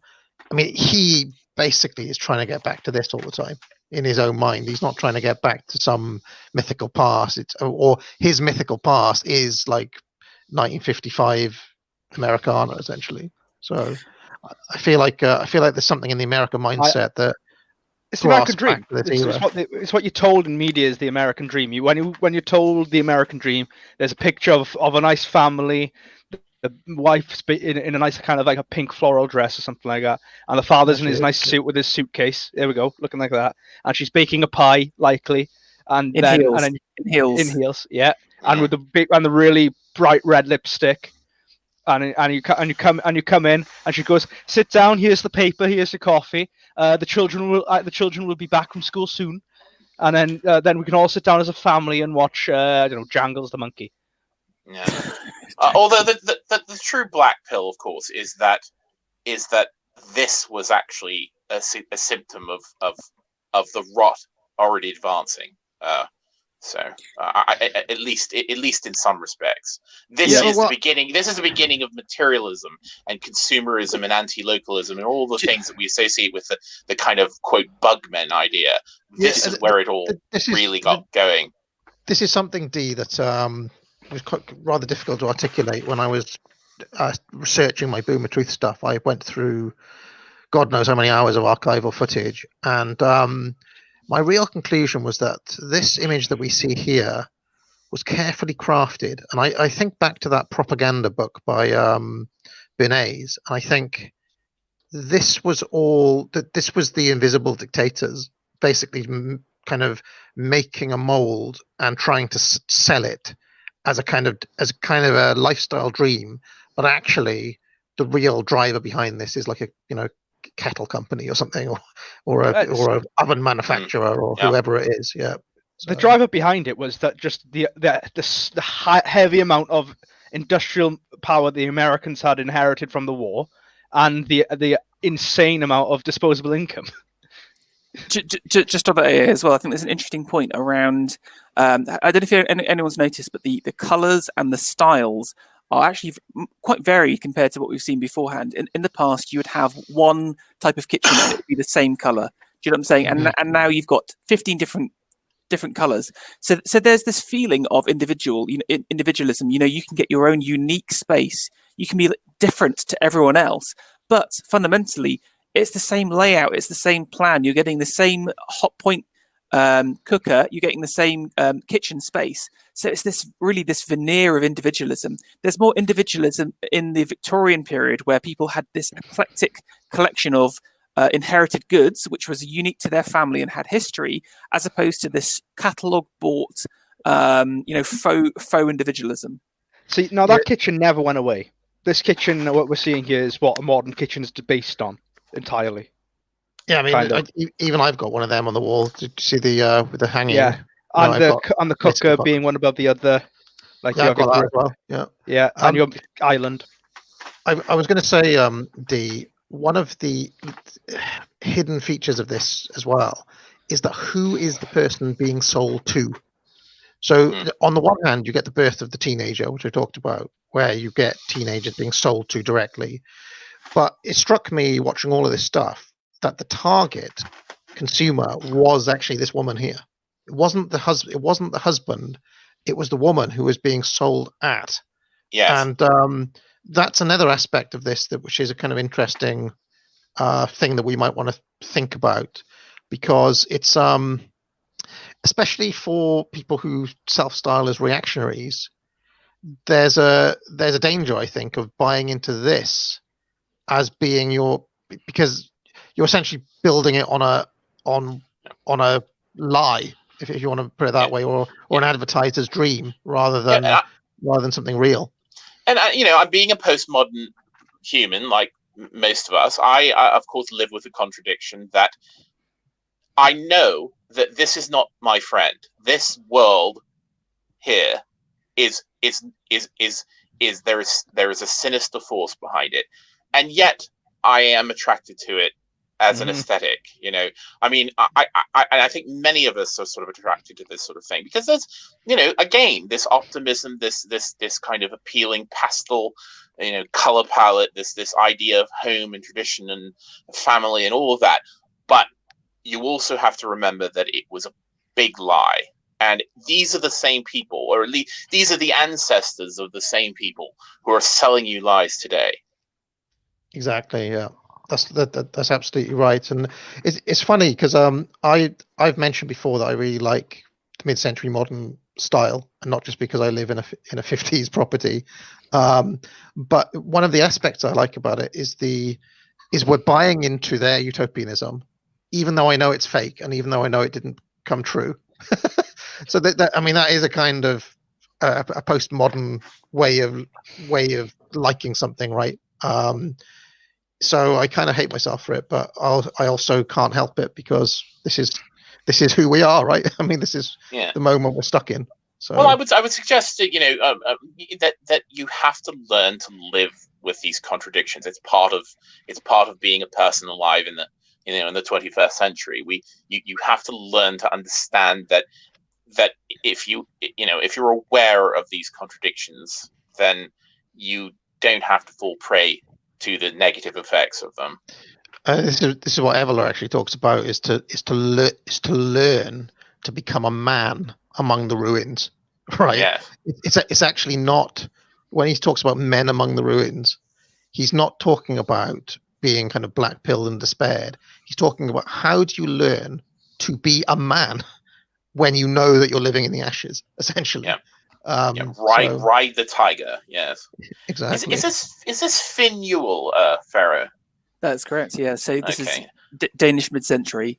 I put the Eames House in there as well, just to show how much show them for the hacks that they are. But I used to own that chair on the right there, by the way. That's why I sort of thought about Finn Newell there. Yeah. Like for me, what's interesting about mid-century, like this kind of like the Danish stuff, it's more about chair design as opposed to that Gesamtkunstwerk that we've seen beforehand. So again, like, is there much different about this room than anything else we've seen so far?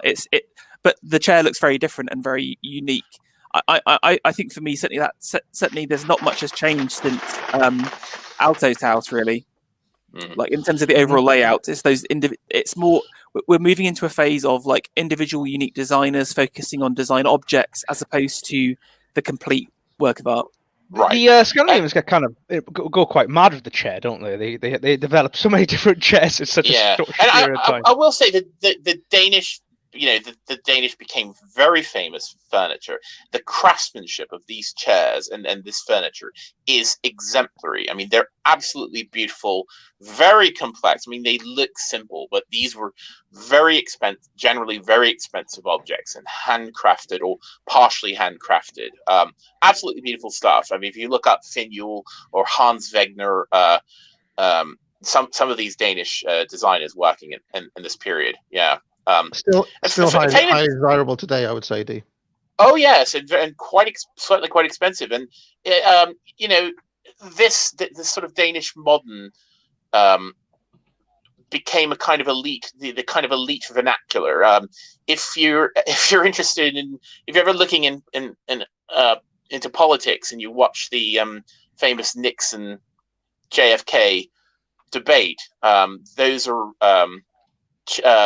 those chairs are, I think those are Hans Wegner chairs that they're sitting on during some of those debates. So yeah, this was very much sort of high-end elite stuff of the period.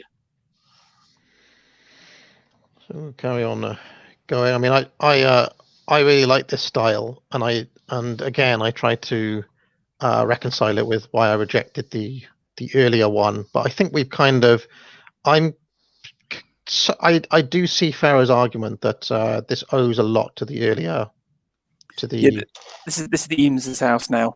This is straight out of Alto. But I will say that the Eames house was built mostly with industrial components ordered straight out of a catalog. I would say that's the one difference. Whereas the Alto house was very much kind of very high-end custom work. The Eames house was built with prefab industrial components. Those windows, the corrugated metal roofing, the trusses, all of that stuff. I mean, so part of what they were trying to do with that house was to show that you could build a domestic interior out of, sort of what was then cheap industrial components and build a house in a week,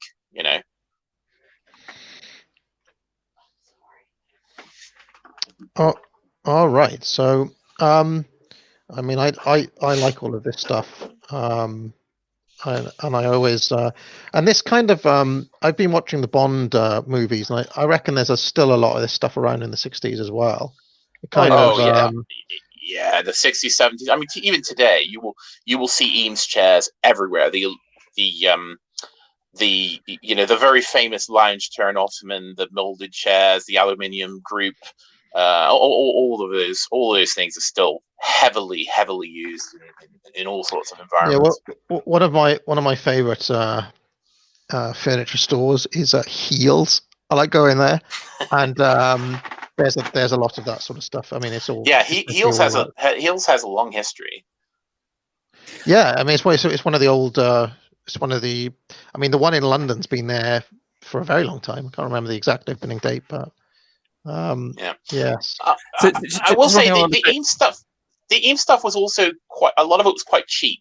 I mean, we forget this now because now it's considered kind of design objects, and if you look at the prices of the official stuff produced by, I think, Herman Miller Furniture in America, it's extremely expensive. But when these things came out, I mean, I know that some of the fiberglass shell chairs and the wood molded wood chairs, I mean, they were $15 to $20 new, which was not super cheap back then, but it was within the range of the average person.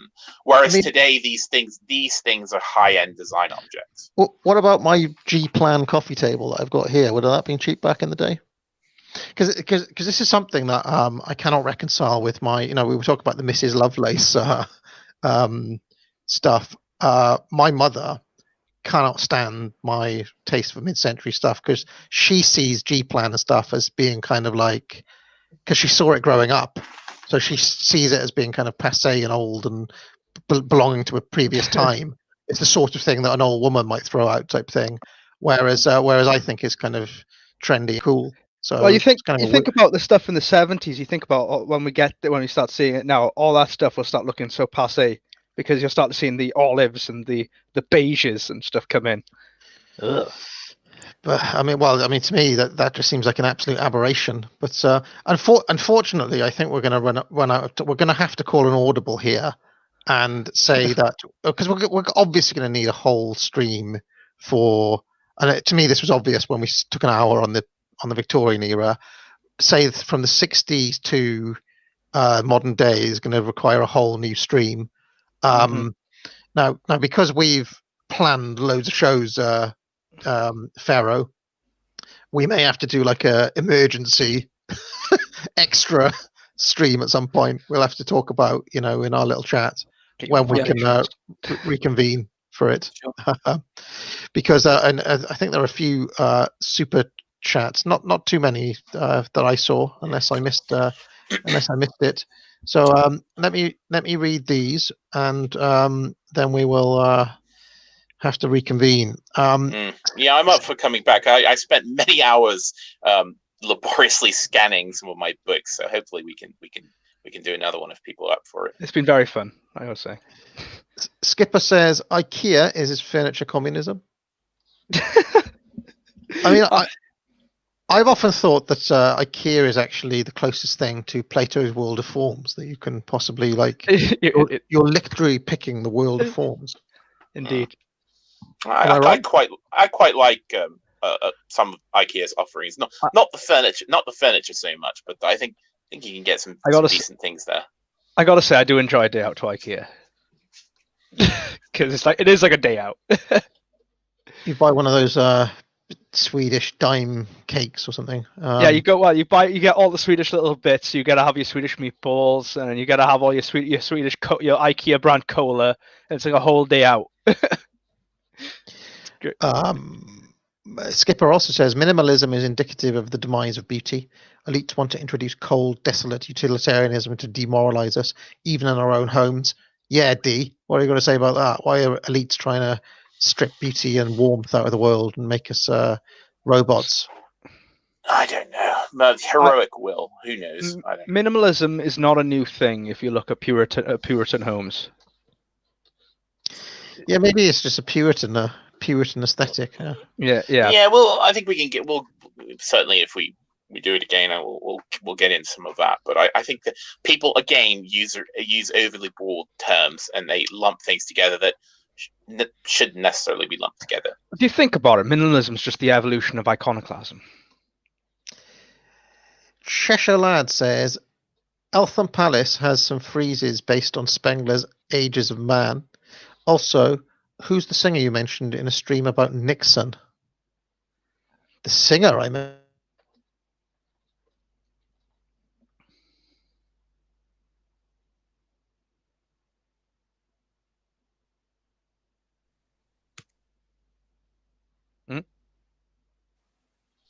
Hello.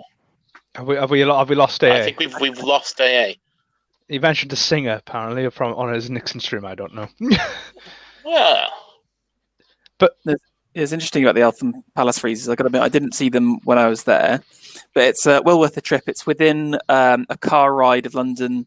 It's kind of like southwest, and it's a National Trust property as well. So if you've got your card, it's worth checking out.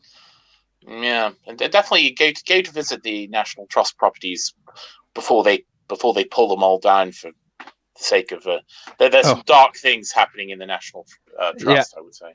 Yeah, it's very upsetting to see that they've become fully revisionist themselves, and they're going to start now like saying, "Oh, this was bought by slavery. This was bought by slavery. This was built by slavery. This was done by slavery." You're an evil white houses. It's so sad to see. Do you think he'll come back? He's back.